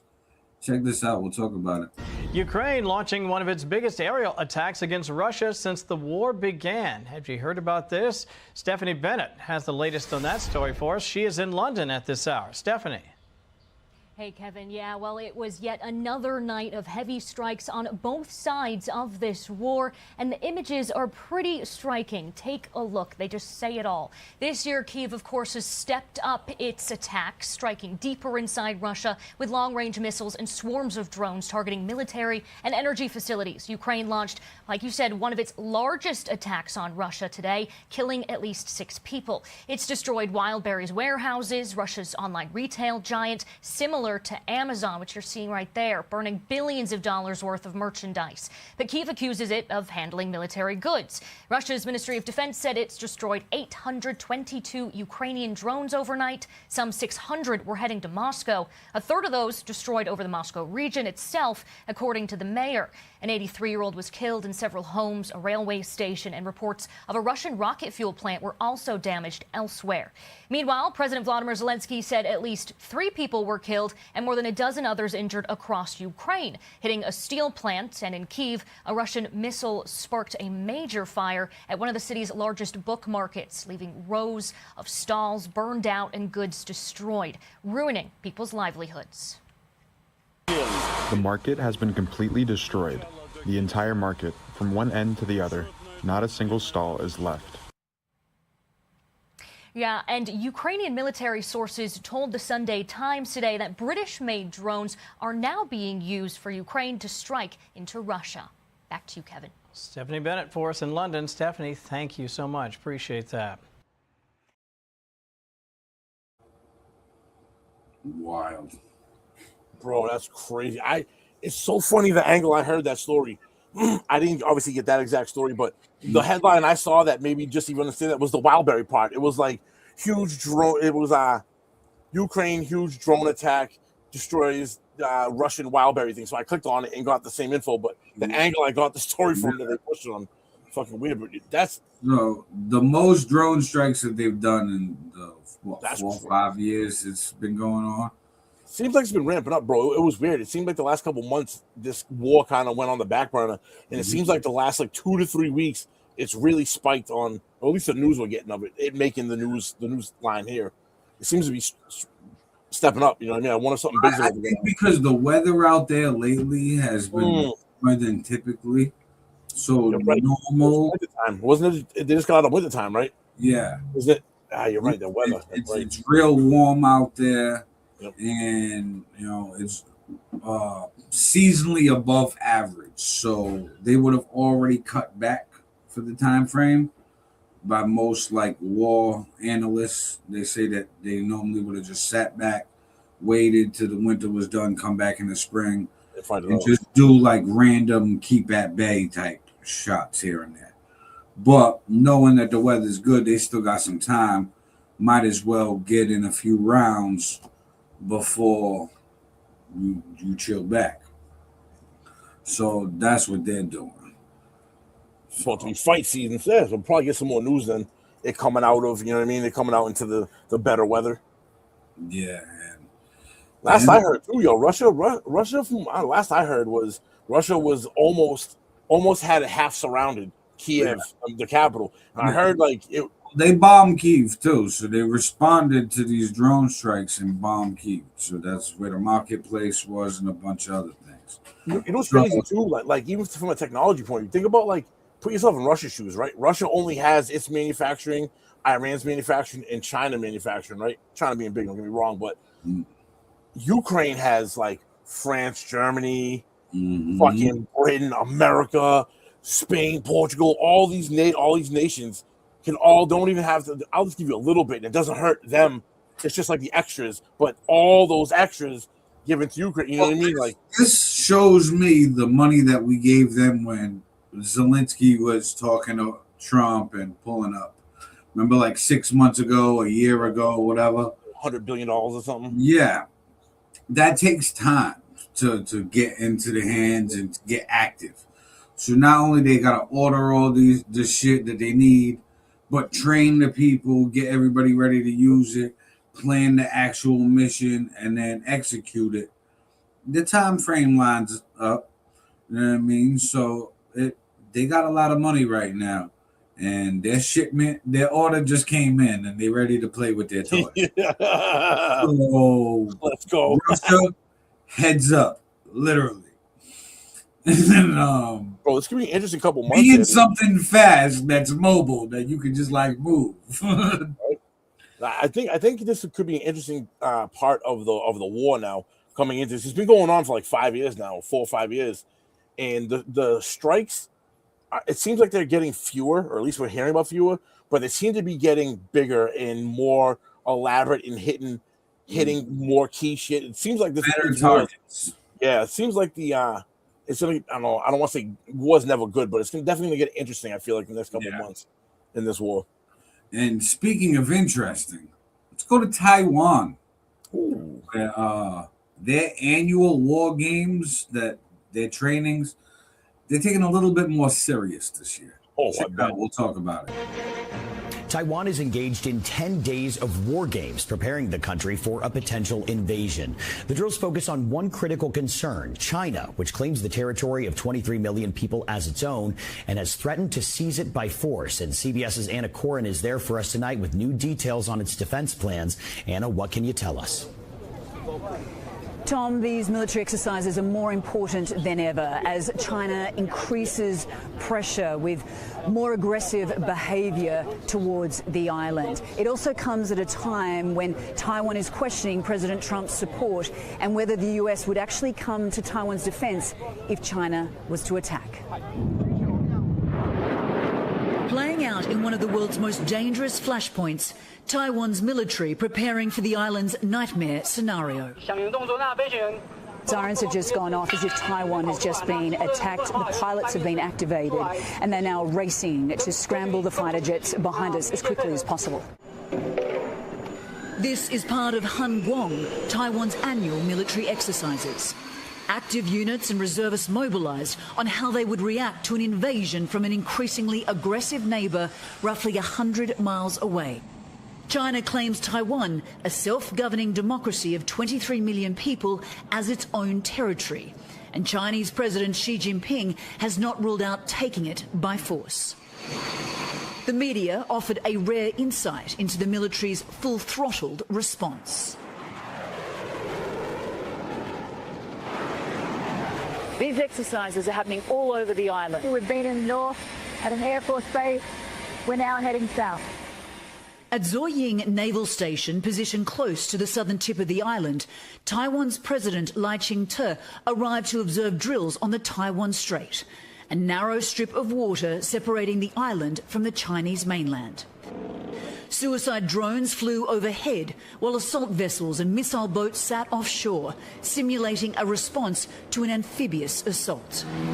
But the war games weren't restricted to the sea and skies. Urban warfare, a top priority for Taiwan's forces. It's just gone 2 o'clock in the morning and these military exercises are now happening in downtown Taipei. The military is covering and protecting every inch of this island. A huge comfort for the Taiwanese who cherish their freedom. We are driven and resolute and will never back down, explains this man. Sentiments clearly on display by the men and women in uniform willing to fight for their homeland.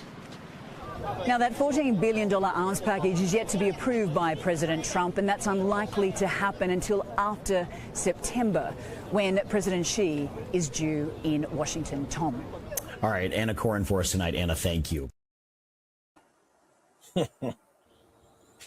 So Taiwan getting ready, and China's already said, hey, Taiwan's mine. And they've been like playing with it for years. But now they said that they're going to take it back by force. They haven't given a date, but they're like, you know what? We're going to take you back in by force if we need to. So Taiwan prepping up. Now we have an agreement with Taiwan that goes back to, I believe, like the 70s, 80s, that we're going to protect Taiwan if they get struck by China, and that we recognize their independence. However, Trump recently just visited with President Xi in China, with Elon Musk, the CEO of NVIDIA, and a few other big tech people. And all of these people are all interested in the semiconductor chips that Taiwan offers. We're building a semiconductor chip factory in Arizona currently. It started last year. They got the funding. So, FiF, you're in the construction field. How long do you think that would take from funding last year? If it's construction on the building already like underway, and if I would say I have to know that, and then I'd have to. It's hard to say because I don't know the size of the building. You know what I mean? We're talking about start to end, meaning like concrete being poured to functionality of whatever system being up. Yeah. Again, depending on the sophistication of the system, how long after the building's up does it take to get everything up and running and operating the way it just doesn't come online immediately like snap your fingers. But if you had to like imagine what a factory that size for those needs would be, just like a quick estimate. Altogether, 5 to 10 years. 5 being on the minimum side, you know what I mean? Like that's like no hiccups. Everything was just like absolutely 100% mapped out, and every single idea concept worked off of each other. And actually, sometimes concepts in these blueprints they don't work. Yeah. A and B supposed to come together, and in reality, it doesn't work. You get there, then they go, "Oh, okay." People come together, they figure out the problem. This is the solution. It's time there, and it's inevitable. That always happens. So we have about a 5 to 10 year window. So you're looking at from now to you don't need Taiwan technically for anything. Yeah, I mean, just an agreement on our word that, hey, we got your back. But America historically has shown we're not good at keeping our word as a country. Maybe as residents, but not as a country. Yep. And we have just used people, and then as soon as these countries no longer benefit us, say, hey, you're on our own, you're on, sorry. And Later. I feel like that's what's going to happen with Taiwan. Taiwan feels like that's what's going to happen. And the money that they're waiting for right now, Trump hasn't given it yet. And there's talks that he's not going to give it until he speaks with President Xi when President Xi comes to visit, I think, in the next month or so. Of course, he's like, yo, I'm not about to send you $210 billion or whatever number it is, right? Let's say $200 billion. And to know that in 9 months, China's going to invade Taiwan and, you know what I mean? And absorb that money. And he's like, fuck that. Let me make sure it's going to be a couple years out and this money can be allocated to where it needs to go and spent accordingly. And we've already given them to one of the people in the thing said, how long do you think it would take China, you know what I mean? To like how many days it would take. It's hard to say, bro. I feel like the size of China's military, I feel like Taiwan would probably be able to defend a little bit, but out of the sheer size and numbers, it's just going to swath it and take it. It's gonna absorb it. Bro. Taiwan has no chance. I love how it's cute to me how they're running around, they're fucking doing their drills. Great, bravo. I mean, good show. You're not stopping that at all. You're too close. You're making your citizens feel safe. You're doing what you're supposed to. But you're selling a dream to anybody with a brain that knows, hey, the math ain't mathing. Okay. Yep. Not only the war budget that could be used, but soldiers, the size of everything, very size. That's bringing a butter knife to an AR-15 fight. It's not happening. So they'll be able to defend a little bit. They'll be able to defend like the initial attack flurries, but after that. I know they got sea mines, they got all kinds. I watched a little documentary on this like 9 months ago on like obviously they didn't give everything, but like what these analysts, if they were to bet Taiwan is doing for a defense, and like they're mining off fucking all around the island because the way Taiwan sits, China only is like half their island faces China, the other half faces the Pacific Ocean.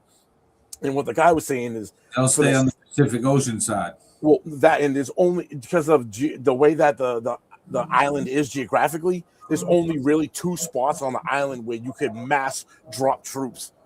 Right. So now there's pinch points from where they're not just going to walk over and just flood in. The terrain doesn't allow it. Right. It's really only 2 places they said. So it is going to be a slow influx. They're going to be able to defend a little bit. But like you said, it's going to be one of those things where like when it happens, everyone's going to be rooting for Rudy. You know what I mean? Like, but I'm not going to lie. I'm nervous about China doing any military anything right now.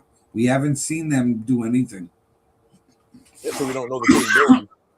We don't know how good they are. They've been real quiet for a long time. You know what I mean? And they've been building for a long time. Oh, they've been watching. They've been stealing all everyone's shit, bro. They're not fucking. They're hip. They're hip to what's going on. Right. And I give it to President Xi, ZG, whatever his fucking name is, President XI, fucking him. I don't know how to say it. No, I like the way that's a good way of saying it. I don't know how to say his name either. Call him President XI. I like it. So President XI is trying to I feel with him, I like it. He's been real cool and collective, which is a good thing, but it's also scary as fuck because I know that his military and his numbers and population and the way their economy is, they got money for war. So whoever China does decide to attack, you're going to feel the wrath and you're going to feel tension that's been built up and just all unleashed. So whoever that is, I mean, power to them because you don't need it. So if it's Taiwan, I think that shit's gonna be really quick, and it's gonna be a fucking example. And then there's gonna be other countries that are like, "Whoa, hey, hi, China, let's be friends." You know what I mean? Because they're gonna see how quick Taiwan got wiped out. But I don't know how they'd fare up against a bigger country. But then again, I don't want to see that. Yo, pull up Gene St. Pierre's last thing. That's all right. What's Gene saying now? You guys are forgetting something. What makes countries powerful is not only the size of the military and the weapons, but the amount of experience in combat. True. That's why the U.S. is so powerful, because it's gone to war many times and it's had lots of smaller conflicts. We have seasoned combat veterans. China hasn't been to war in decades. Russia gets beat every time it fights. I'm not worried about China. You got a point there. However, China's military, they do like military drills just as much as us. And they're working with Russia. They're working with these technologies that they've stolen from us. They've stolen from Russia. They've created themselves.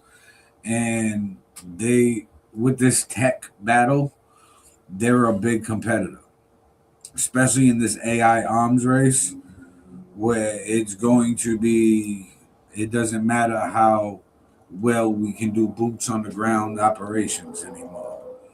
It's a whole new ballgame. Now where I sit on this is I agree a little bit with what Gene's saying, because I think they blow China up. I think they exaggerate China's capabilities a little bit, or China does itself. If they've become like, there's numbers like China has the biggest naval military in the world numbers wise. Look at it compared to the U.S. I think they're up a little bit. But then when you look at the quality of the ships, right, like United States has like, out of like the 15 nuclear destroyers in the world, 10 of them are American, and like they have one. You know what I mean? So you're looking at like, they're not even close. So they have different ships that are like, I think they miscount them. They have like fishing vessels that they put armor on it and put one gun on it and call it a military vehicle. It's like military vessel, like, bro, that's gonna get rocked on. You know what I mean? Like, so they exaggerate that way. I also look at it like, and we've already said they steal a lot. So that means they're not the ones creating this. They don't have the creative forethought to be the inventor. I'm good at seeing the inventor stealing it and then try to modify it to fit. Right. That shows me right off the bat that's a notch down, because you're not the one actually coming up with the forethought of this. You have to steal it, or you wouldn't even be in this conversation if you couldn't steal. You know what I mean? Like, right. That also is, to me, a huge indicator. But they do, like you said, I'm pro and con on this. They also have a huge military. They have a huge number of boots. They clearly they know what they're doing somewhat. They have the J-37 to our F-35, which is like our 5th generation newest fighter bullshit, like the best fighter jet we have. They have their version of it. What I read into it, it's not as capable as ours. Shouldn't be, really. Look, we almost spend $1 trillion a year on military budget. So this is a hot take right here. I think China is in slow plans to try to attack the world through AI, because what you said with the AI, not even just AI. I think that's it. I think that's going to be the thing, and to make it look like terrorist attacks, because I forget the name of the city, but there's a city in China that has all of the world's biggest tourist attractions in this one city. I mean, why? Oh, Shenzhen. It's called home to the famous Window of the World theme park. This park features about 130 scaled down replicas of the world's most famous tourist attractions, including Eiffel Tower, Pyramids of Giza, and the Taj Mahal, all squeezed into 48 hectares. Holy shit. So why do you have all of these things unless like you're doing some type of training? You know what I mean, it's kind of like fire departments when they want to plan out how to attack a fire. They have like this fake building that they run. They go in. Bro, Same with SWAT teams, military. All of they run drills. Yeah. Yo. Bro, and honestly, another fucking hot take. I think we funded the fucking Corona and fucking. Didn't we? Didn't that come out? Wasn't that fucking Yeah, Fauci? we had funded the Wuhan shit like that. But I think that was leaked on purpose, like released from China as biological warfare against the world. And I said that when I was doing the Forever experience years ago, when I started the Forever experience during COVID. I've had that thought since. And honestly, tell me how genius it is, right? If you're China, we seen how China was locked down. You couldn't get in or outside your fucking door without Bro, they were welding people in their houses, bro. Welding people. We seen those videos, dude. Crazy. So, know what that does? That saves their population's lives, right? So guess what? If people are dying of this COVID, let's go with that, right? People are dying of this sickness because their immune systems, whatever. Now, Chinese are inside; they can't get sick, so the Chinese population is good, saved by their communism government locking them in. America and the rest of the world, you're not going to be able to lock down like that. So, since none of these other countries can lock down like that, it's only going to spread. It's going to pass on until we get herd immunity. But before we get herd immunity, mad people going to die first. So now mad people die first. And then, you just did the biggest biological chemical warfare. Well, you stopped everything, too. Think about, like, military operations and shit. And if they were to strike and they did that, then they struck somewhere, think of the advantage that would have given them because everything came to a halt, right? You would have had to have then tried to – that's like – think about, like, shutting down the most complex piece of machinery and then having to return it back on. It probably takes it takes time to get this thing going, get this thing. Same thing with the, like, U.S. military. Had China attacked maybe Taiwan right then and there, they would have slid in there no problem because for our reaction to that we wouldn't even get going for fucking weeks because we shut down the way we shut down during COVID. We shut everything down, dude. Like bare essentials. I know like the entire military wasn't shut down, but dude, it was bare bones. Like, all right, so and they hurt themselves. Just looked up the official numbers reported to the World Health Organization. Okay. Oh boy. Since 2020, the rest of the world had 6.9 million deaths linked to COVID. China has 122,000. Yeah, that's where it started at. You can't tell me that's where the biggest population. Gonna wipe out the whole shit. And they get the biggest population, so they have the biggest chance of getting the most amount of people. Right. Think about that, bro. Like the amount of people. Motherfuckers in the house and was like, "Bro, stay in the house so you don't get sick." We're getting the rest of the world sick right now. Yo, what was the number one country? What was the number one on there? Does it tell you? No. I'm curious. Let me put it. What was the number one country that had the most COVID deaths?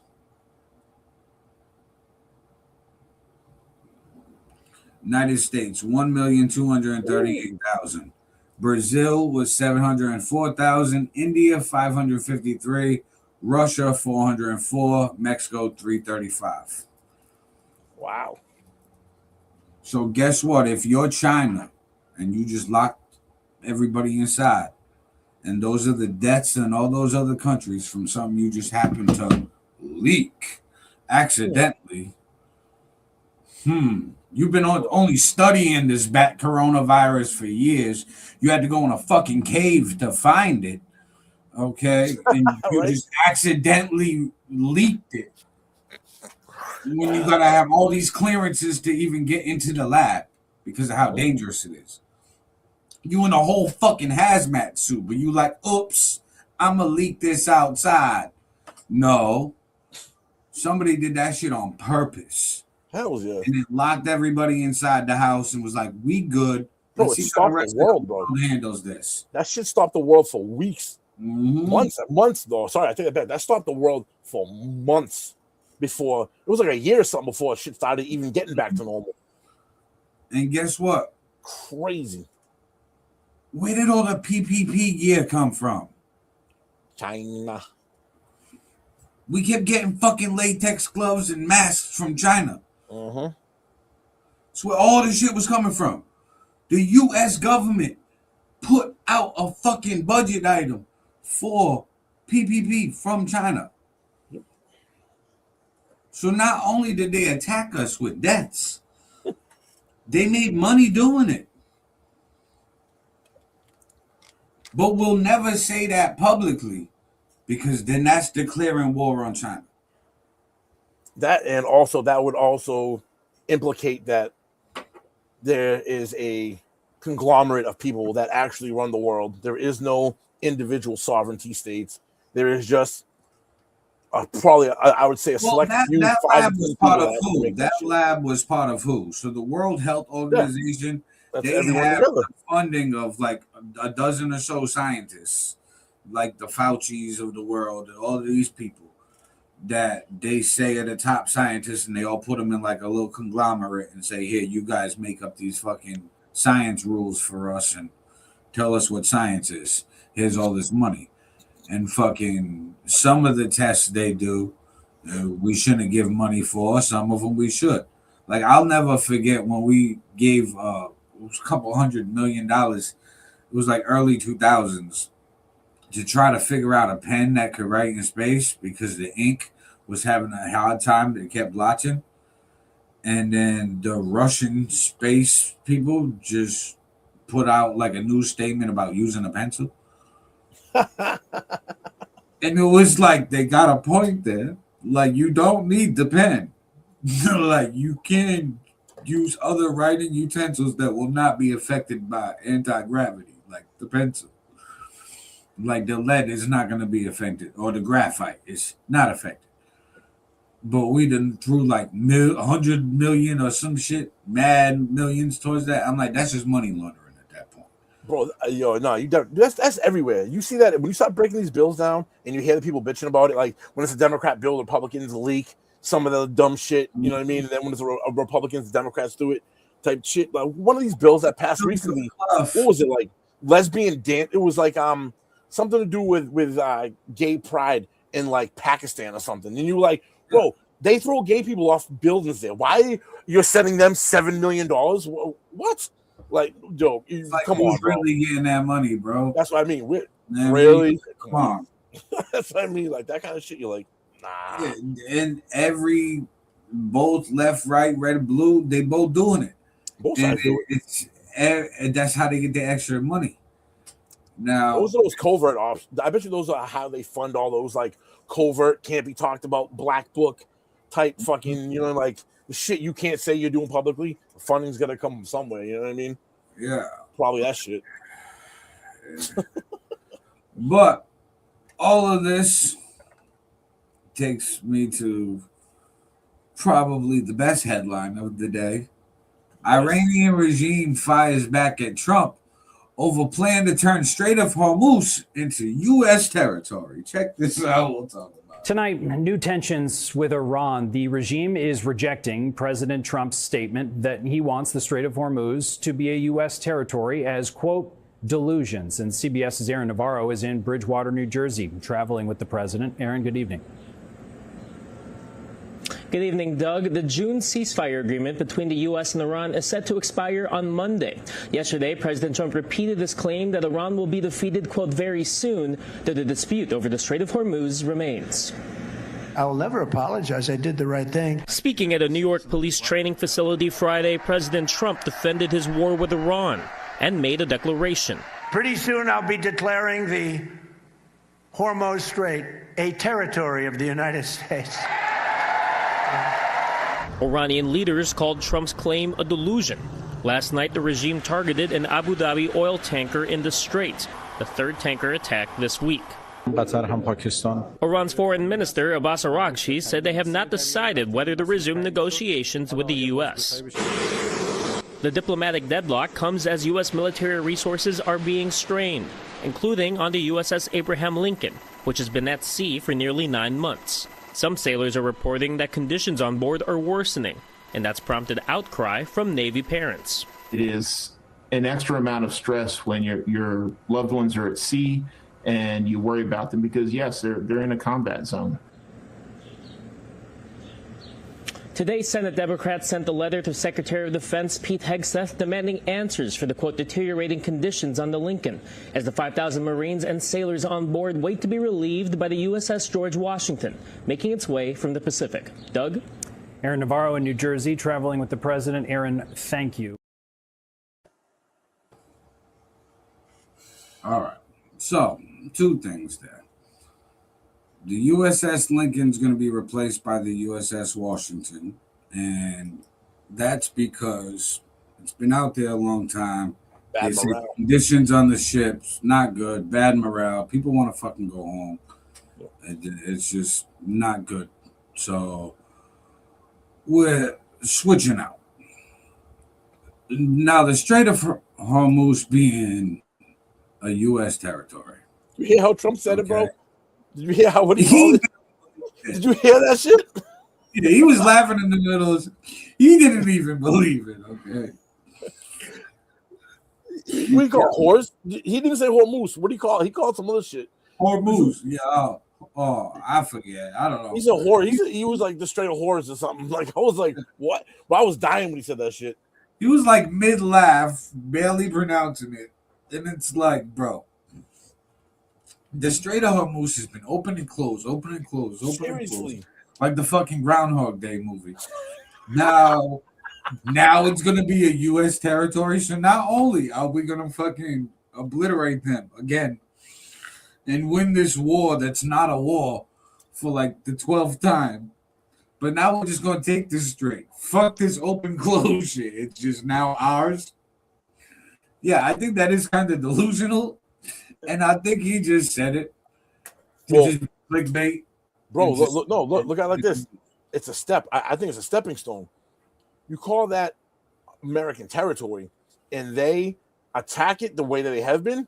Now you're attacking the United States directly. Now we have all right to use our entire military. He'll if we declare war on Iran because they attacked our land now, which is now ours, right? The full weight of the U.S. military now comes. He ain't doing these little clairvoyant like airstrikes, bro. He now has. We need a territory. Don't we need like Senate approval? I think you need Senate approval. No, I'm just saying. I'm just going on the thought of if that becomes. Right. If it is, that would make complete sense. Yeah, like that's what he's trying to do. So that I can see that him trying to be like funny shit, bro. Like trying to bait him. Yo, that's wild. I don't know. Like, I think this is a wild world that we live in, bro. Yeah, for real. Iran, they've been not only putting up a good fight, but they've also been putting up an interesting fight. So they've, with the open, close, that's fine.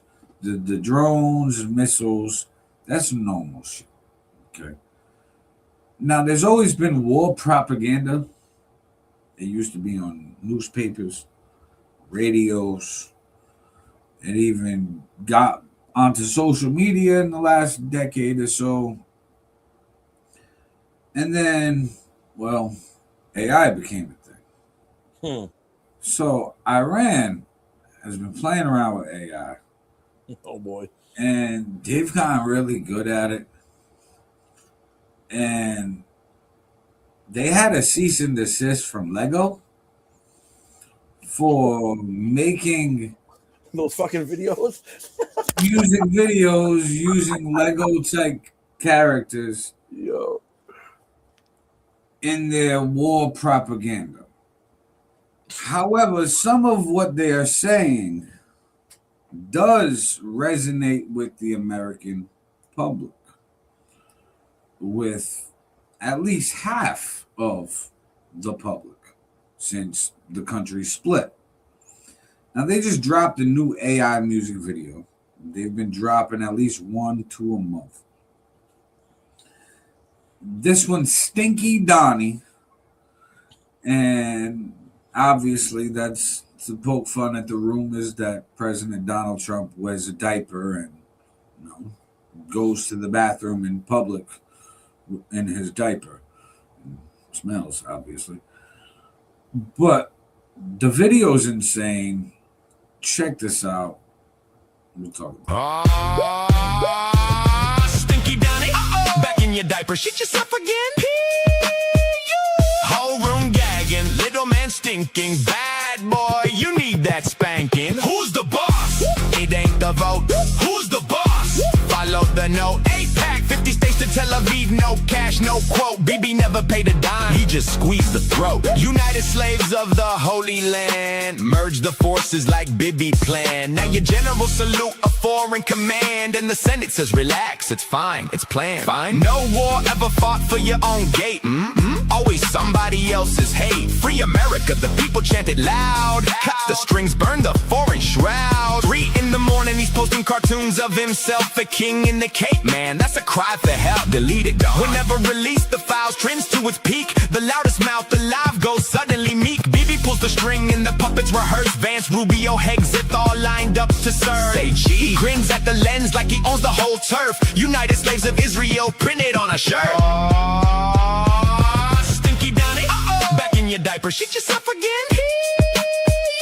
Whole room gagging, little man stinking. Bad boy, you need that spanking. 2 old men, same stink, same disease. One holds the leash, one drops to his knees. A wanted man is handing your officers commands. He belongs in the cell next to the one with bloody hands. War criminals, say the real word. They killed the kids killed. Janu said complicated and kept the lid. They keep saying Iran 2 weeks from the bomb. Now your own people screaming, build it, stay strong. They ain't screaming for another front. They're screaming, free us from the stunt. They want the schools, the beds, the pay, not another Bibi holiday. Who's the boss? It ain't the vote. Who's the boss? Follow the note. 8-pack, 50 states to Tel Aviv, no cash, no quote. Bibi never paid a dime, he just squeezed the throat.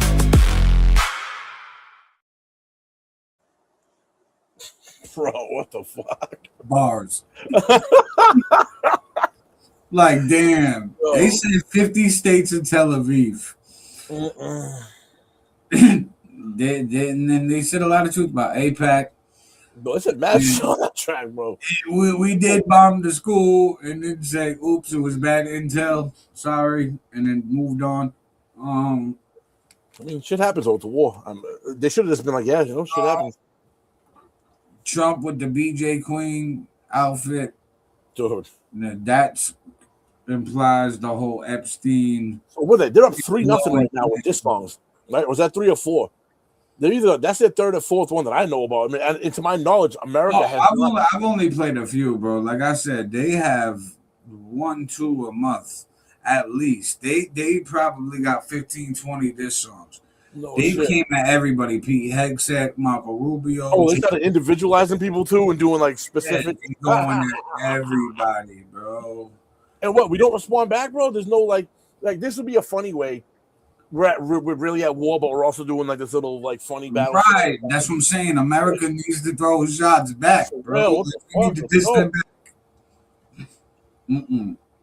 Dude, I'm emailing the White House as soon as we get off this bitch. I'm like, yo, me and my man right here. Lamar to write some shit. No, bro. We're gonna do it. I'm gonna write that shit. But listen, you need me and my man Aaron all nighter. You gonna hire us? We'll handle this portion for you. And then we'll release it and be like Trump in it. I'll be like, give us all the technology we need for the AI shit. Hook us up so that we can, give something of quality. Right. Yo, let's go. Oh, yeah, that'd be wild. No, but they do, yo. They need to respond, dude. Like, what the fuck? That's like 3 or 4 in a row that I know about. Like in the last, like you said, 2 months. I haven't heard. It's been crickets on the American side. I don't even hear nothing. Like now. Didn't we do one early on? Wasn't it 1 or 2 early on we did? We've played a few between hip hop, everything on the What's Beef, Sunday's podcast. I've spaced them out with the podcast so that way like it touches each one. Man, different viewers get it. But yeah, it's they've been coming at us, bro. For real. They've been coming at everybody, bro. Like, yo, stop. At everybody. Like they just dropped one with JD Vance. The one I just played was the newest one. That was like within this week. They had one that was 3 weeks ago with JD Vance. Basically saying how he was a never Trumper and now he's like kissing his daddy's ass. He's the blowjob princess because Trump's the blowjob queen. And he's really a pedophile protector. Yeah, he's a child murderer, and that his kids are gonna know it, and all of this shit because he said that the school was just an accident. And they go off. Like Pete Hegg said, they go off that he's a drunk. His chest tattoo that they claim to white supremacy. They said that he was like basically fired from Fox News and let go because he was drunk, sloppy, and he was kind of like sexually harassing all the female staff. So they just let him go, and then Trump picked him right up because, hey, sex offenders run together. So, like, bro, they going ham in all of these videos. And I'm like, yo, there's no response. I'm like, to all of these claims, I'm like, that's wild. You got to respond. I'm like, this is one of those you have to respond. I'm like, I know Trump doesn't know, like, hip-hop culture. Somebody's got to be, bro. Somebody's got to be hip to this in their camp, bro. They keep the thumb over that shit. There's an ear somewhere listening out for that area, bro. They got people assigned for that shit. Mm-hmm. Now, the next two videos, well, the last one will be hip hop culture, but we got to get to this last video from Israel. Oh boy. And what's going on over there and what they're doing. We talked about Ukraine, Russia, them bombing, Taiwan getting ready with war games, us doing our thing. Iran, Strait of Hormuz, that shit open, close, still going on. Might be our territory. Who knows?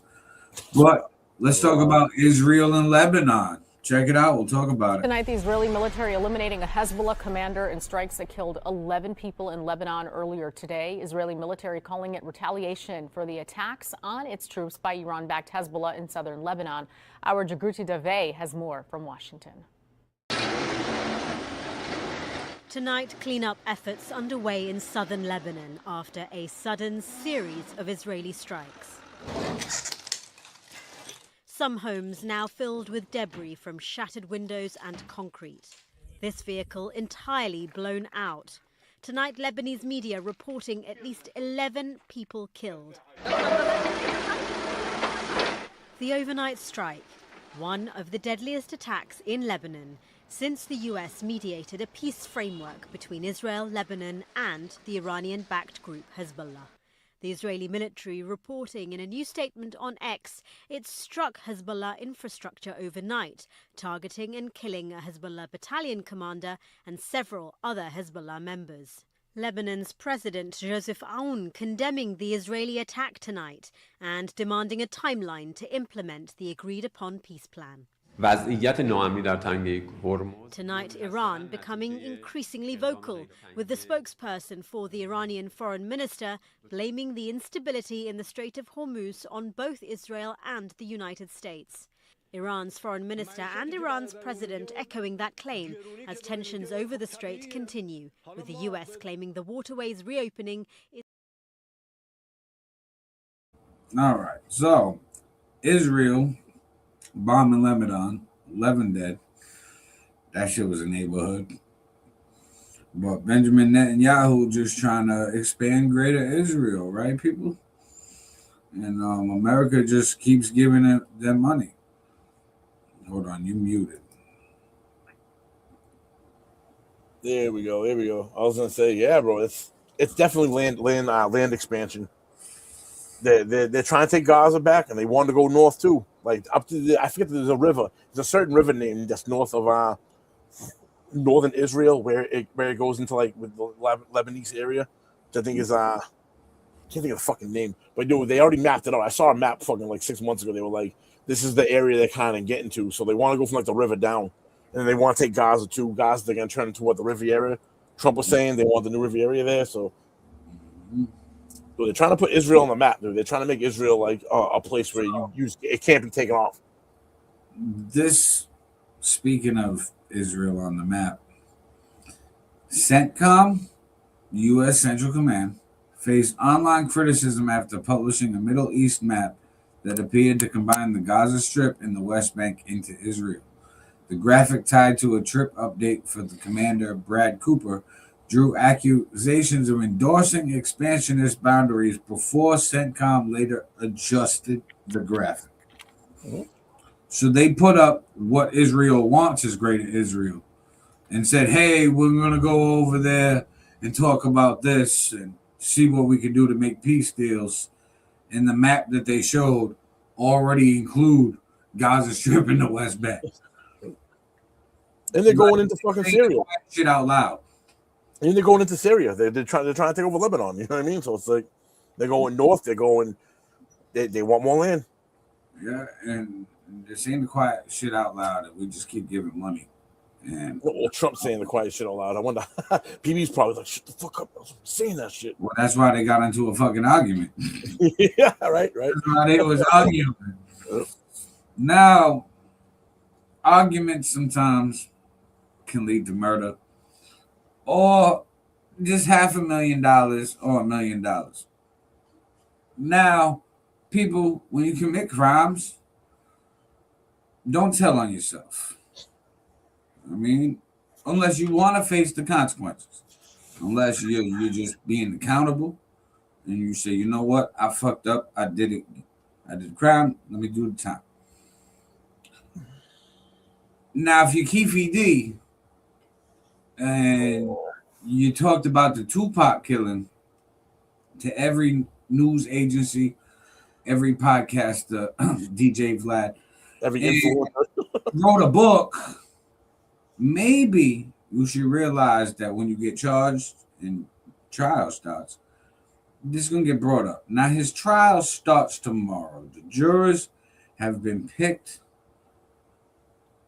Now, he's saying that he ain't had nothing to do with none of this. He ain't even write the book now. He's saying that he endorsed the book. He didn't write it. He didn't read it. He's just trying to deny everything he already said. But check this out. We'll talk about it. 27 years, and y'all want to say they put that shit all over the social media though. That's murder and Tupac. I'm like, that's some bullshit. Yeah, they ain't got shit though. They try to use my statements against me. You gonna lose, dude. I was paid to say that, stupid ass dude. Yeah. Okay. I was paid to say that, stupid motherfucker. You can't use my against me, stupid. And then what's this book they say you wrote? Yeah, I did. After that dude did that, I didn't breach that contract. He did. Okay. He off carrot top. You don't know. Oh, bitch. He had my life up. I clawed up under a rock for 6 years. And I just got tired of it. You know what I'm saying? Let them know the motherfucking truth. Bitch, you ain't just got me, motherfucker. You around me got you for me. That dirt rock, all them son of a bitches. You know? Wow. Yeah. Even my boy Jerome down the street from you. Louisa, all them motherfuckers.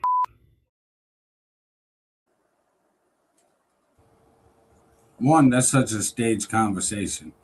And two, she already knows the real deal. That's why she's hitting him with the Yeah. Wow. Bro, that was a terrible interview, bro. Like, she didn't press him. Like, it's all shit the whole time. Yep. Oh. No, that's his people's. That's his people's. So that was a jail call. So that's recording from a jail call. But it got released on Flat TV. They got their hands on the jail call.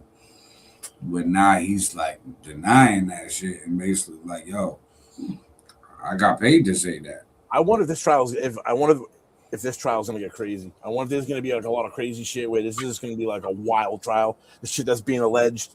Well, going by Keefe D's book and his interviews, he alleged that Diddy reached out to him and offered him $1 million for Pac and Shook.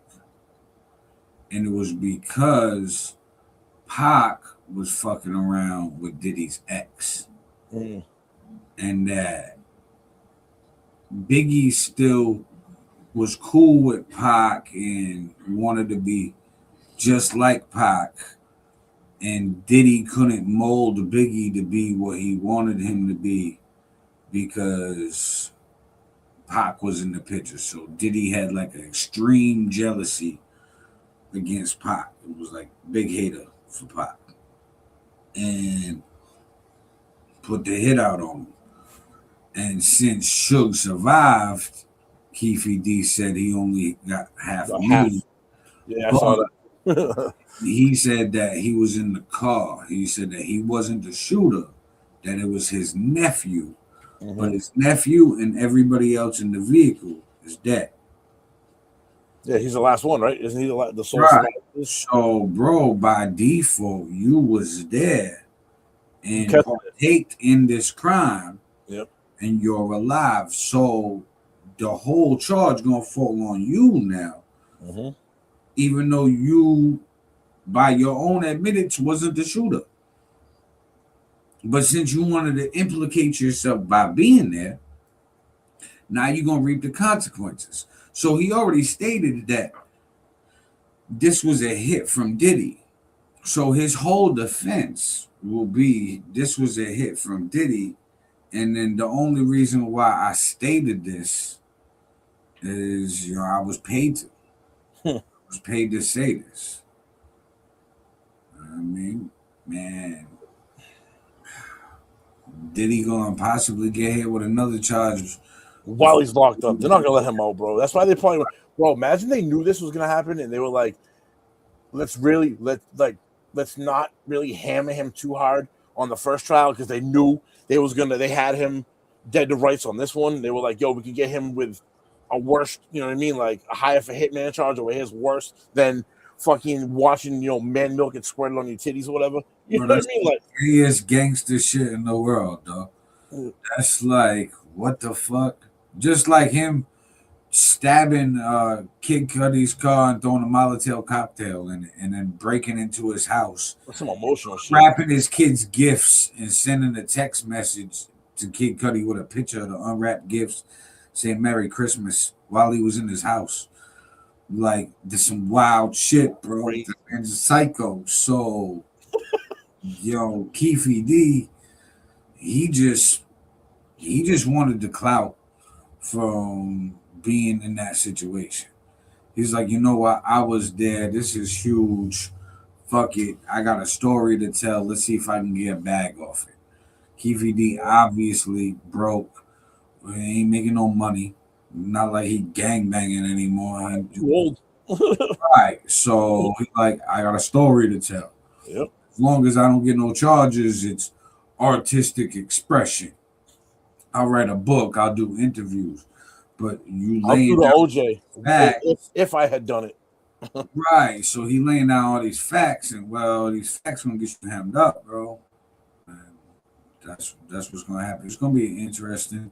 I think it's gonna be an interesting trial, bro. I seen TMZ. They actually just did an interview with Suge Knight over the phone, and Suge Knight, he's releasing a book. So hold on, let me look at the name of the book. But he said that he's releasing this book and he pushed back the date to the end of the trial. Oh, it's called Your Pain Is My Joy.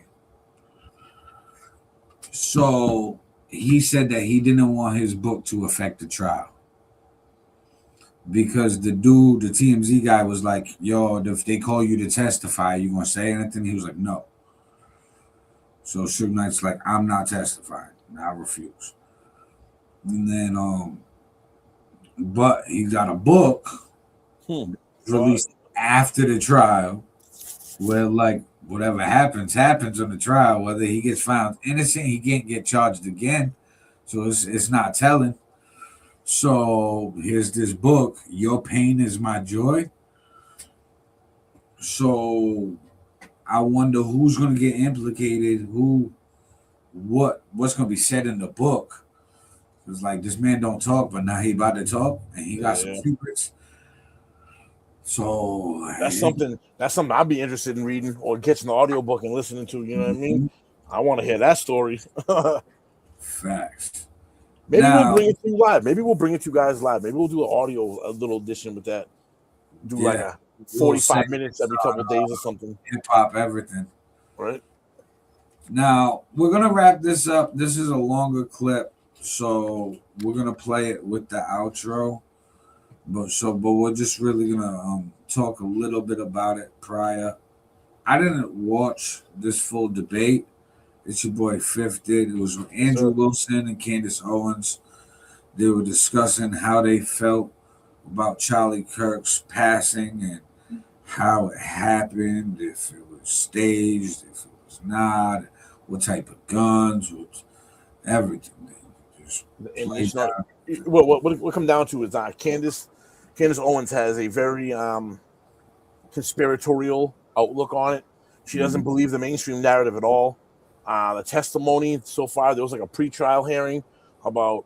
It wasn't even a trial. It was a pre-trial hearing. I think about evidence. I don't even know. I'm not that well versed. She feel like he got taken out and that the shooter is like a patsy. Could be a patsy. A lot. She thinks that France and Israel had some shit to do with it. She has stated some really, which if you're not familiar with the whole thing would seem outlandish, but really like I'm conspiratorial minded, so I kind of like try to see through her eyes because I mean I like to see the conspiracy. I'm kind of that shit interesting to me, so I try to find it. You know what I mean? So Andrew Wilson kind of pressed her on that. Many other issues as well. So yeah, it was definitely it was a good debate. I don't know how much you want me to get into that versus what the clip is. So no, well, this clip is about 7 minutes. Gotcha. And it was posted as maybe we stalemated. Andrew Wilson and Candace Owens reached different conclusions on Charlie Kirk. So they're both going to brush it up. And this is I wouldn't have called it a stalemate, bro. To me, I wouldn't have called it a stalemate. Well, this was released by the channel. No, that's fine. No, that's just an opinion piece. You know what I mean? Like who's to say who won a debate? Everyone's gonna have a different. That's something that's just subjective to the person. Like I stated before, I feel like Andrew Wilson probably was a little ahead halfway through, and then when the debate turned into Andrew Wilson questioning Candace Owens about a lot of her outside of the facts theories, she had a lot of theories that weren't what the facts that were presented in the pretrial were. When he pressed her on that, she was very standoffish. She didn't want to answer, so I feel like he kind of pinned her a little bit there. Overall, the final thought, I thought Andrew had a better ending to it. I would honestly, and I like both. I'm not biased. I'm not I like Andrew more than Candace do. I like both of them. I follow both of them, but I really have to say Andrew definitely won this debate. Candace did hold her own though. It wasn't like he absolutely destroyed her, in my opinion. It was definitely a good fight. This would be something like if this was a boxing match, this would be what you wanted for a main event. It lived up to the hype of what the head-to-head debate was going to be. Yeah, I gotta watch the full thing. I got into a little bit, but it's like 4 hours long. Yeah. I was like, I'm gonna watch this in sessions. Actually, I'll watch it again. Word. So everybody, we appreciate you tuning in. Share this out to your newsfeed. Share this to groups. Tag people in the post. Tag people in the comment section. If you're a digital creator, have your professional mode turned on, which by now should be all of you. At followers. At highlight, at top fans in the comment section. If you're an admin or moderator of a group on Facebook, share this to the group, put at everyone. We are streaming 5 different locations, 2 different platforms. We are on YouTube on It's Your Boy FiF and Street Magic Multimedia. Plus, we are on Facebook on Joey Beck Facebook page, The 4 of Experience, and Aaron All Niter Facebook pages as well. So follow, subscribe, turn on notifications, and if you're watching from YouTube after the live ends, hit that hype button. It definitely pushes out the podcast. But guys, go stream both It's Your Boy FiF and Aaron All Niter. Stream our music all over the place. Like I was saying earlier, I got new music on the way. Bunch of remixes, bunch of originals. I pushed the instrumental album back a little bit, but I'm gonna drop that too. So I'll probably do the 3 albums like Drake did. Ooh. But know how he did one for the females, one for the streets, and then one just like radio-ish. Right. So mine will be 1 instrumental, one remix, one. One like original, yeah, hell yeah. So yeah, it'll be interesting to run them shits up, and then it'll be cool for like the rest of the year. But yeah, everybody be good, be safe, do the right thing. You already know what it is. It's your boy Aaron all Niter. It's your boy FiF. Peace. Final thoughts. I'll come to you first. Yeah, she had nothing, just nothing. For all of her claims of Patsy. Nothing. She didn't have a single claim. She didn't have a single solid piece of evidence. She had no positive evidence Israel's involved in anything. No positive evidence that France is involved in anything. No positive evidence TPUSA is involved in anything. No positive evidence that Erica Kirk is involved in anything. When I ask her about her claims about Erica Kirk, yeah, it's just funning. It's just funning. You know, or yeah, I do think that she needs to sit down and ask some questions, but or answer some questions. But you know what? I don't even know if she has. Like maybe she has. I have no idea. Yes, I'm going to have an official timeline with unconfirmed evidence. That's just fine. Hey, it's hearsay. If that's good enough for the state, it's good enough for me. But my biggest problem with the state is that they're admitting all this hearsay. It's like she's a contradiction machine. On top of all of this, the thing that I wanted to get out of this more than anything else was to just demonstrate one thing. Yes, it's true. I'm not perfect on the case. I'm not going to ever pretend that I am, and never did. But what has been made very clear to me is that there's nobody with an alternative theory that has any evidence for it at all. None. Zero. And the continuous kind of expression, we're running an investigation. What kind of investigation builds a timeline out on a receipt that they don't even confirm? What kind of investigation tries to make these bold claims that Israel's involved and France is involved and all these different players are involved and never shows any evidence? We're just asking questions. It's again, like I said in my opening, it's always intuition, my feelings, how I feel about things, how I think about things. Andrew, how many times did you hear this today? Andrew, you can't tell me how I'm supposed to think. Yeah, nobody's trying to tell you how to think. But you should rationally come to your conclusions based on evidence and facts. And the truth is that 90% of what you're saying is simply intuition based. It came to me in a dream. It's intuition. Almost none of it has any evidence at all. Just I'm skeptical because these people over here said things, and that makes me skeptical. It's like, but no evidence. Note this to the audience, to everybody watching. You might hate my guts. That's fair enough. I get that. I'm not the most likable man. I understand that too. But there was nothing. I mean, no evidence at all that Tyler Robinson was a patsy that was ever put forward by Candace this entire debate. Now, maybe you could say that we stalemated when it came to whether or not Robinson did it. She says, I found the evidence convincing.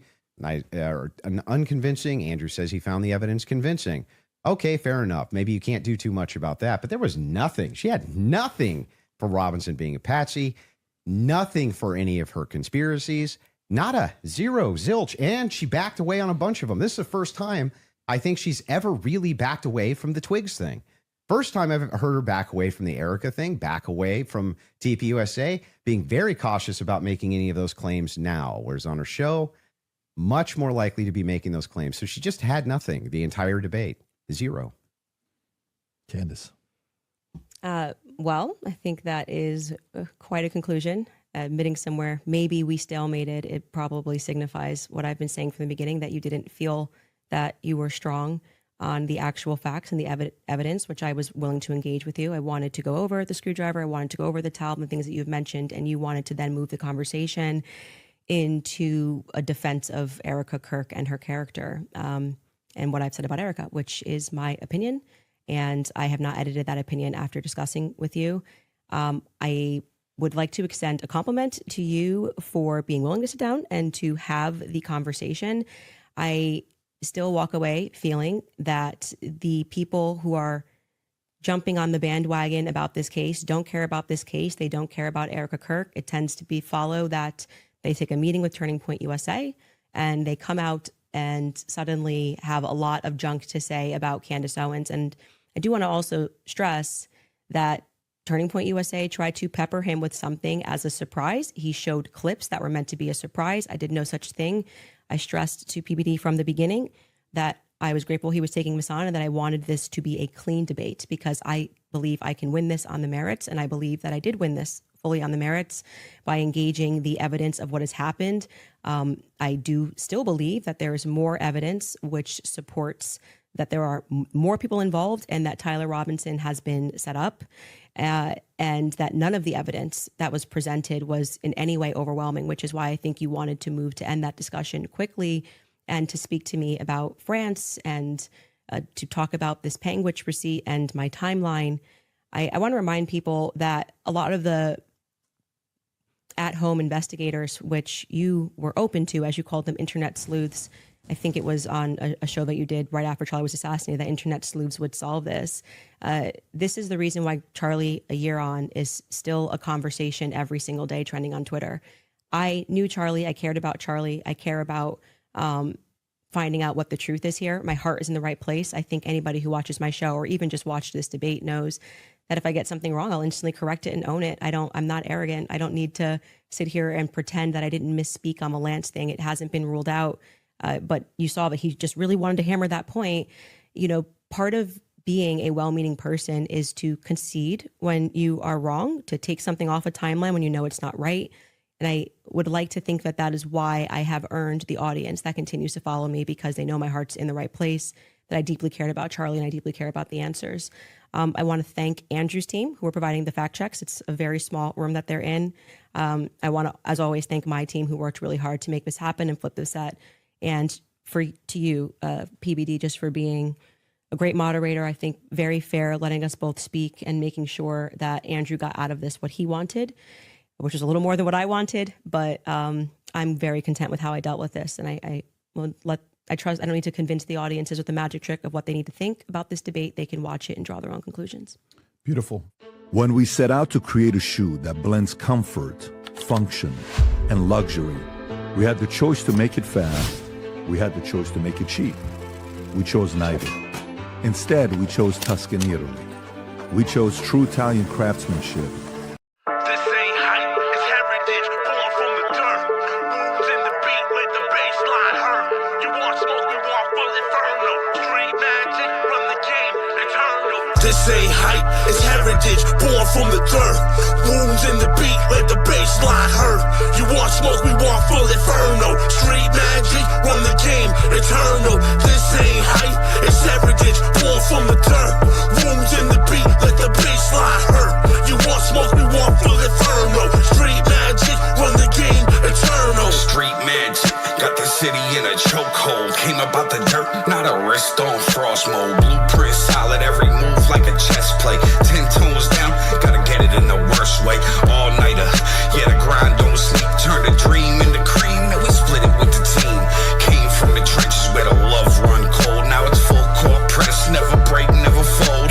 Took the long road, never asked for a handout. Flipped a couple losses, now we flex with the bands out. Mind over matter, that's the code that we live by. Pressure make diamonds, tell them look how the team shine. City on my back, got them chanting the name. Street magic worldwide, let it run through the veins. Legacy in motion, this history in real time. Ain't no competition, every verse is a kill sign. This ain't hype, it's heritage, born from the dirt. Wounds in the beat, let the bass line hurt. You want smoke, we want full inferno. Street magic, run the game, eternal. This ain't hype, it's heritage, born from the dirt.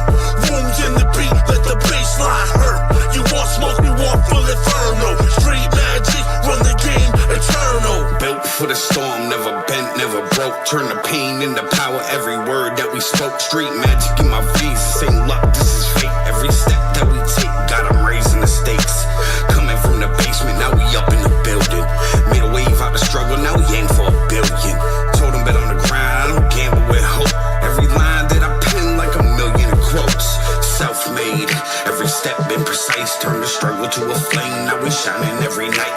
Kept it real, never folded, never switched on the code. Now the vision coming true, every seed that we sowed. A1 to day one, never lacked. Took the pressure, made diamonds, put the team on my back. Street magic, we the force, we the wave. Built brick by brick, known for killing the stage. This ain't hype, it's heritage, born from the dirt. Wounds in the beat, let the bass line hurt. You want smoke, we want full inferno. Street magic, run the game, eternal. This ain't hype, it's heritage, born from the dirt. Wounds in the beat,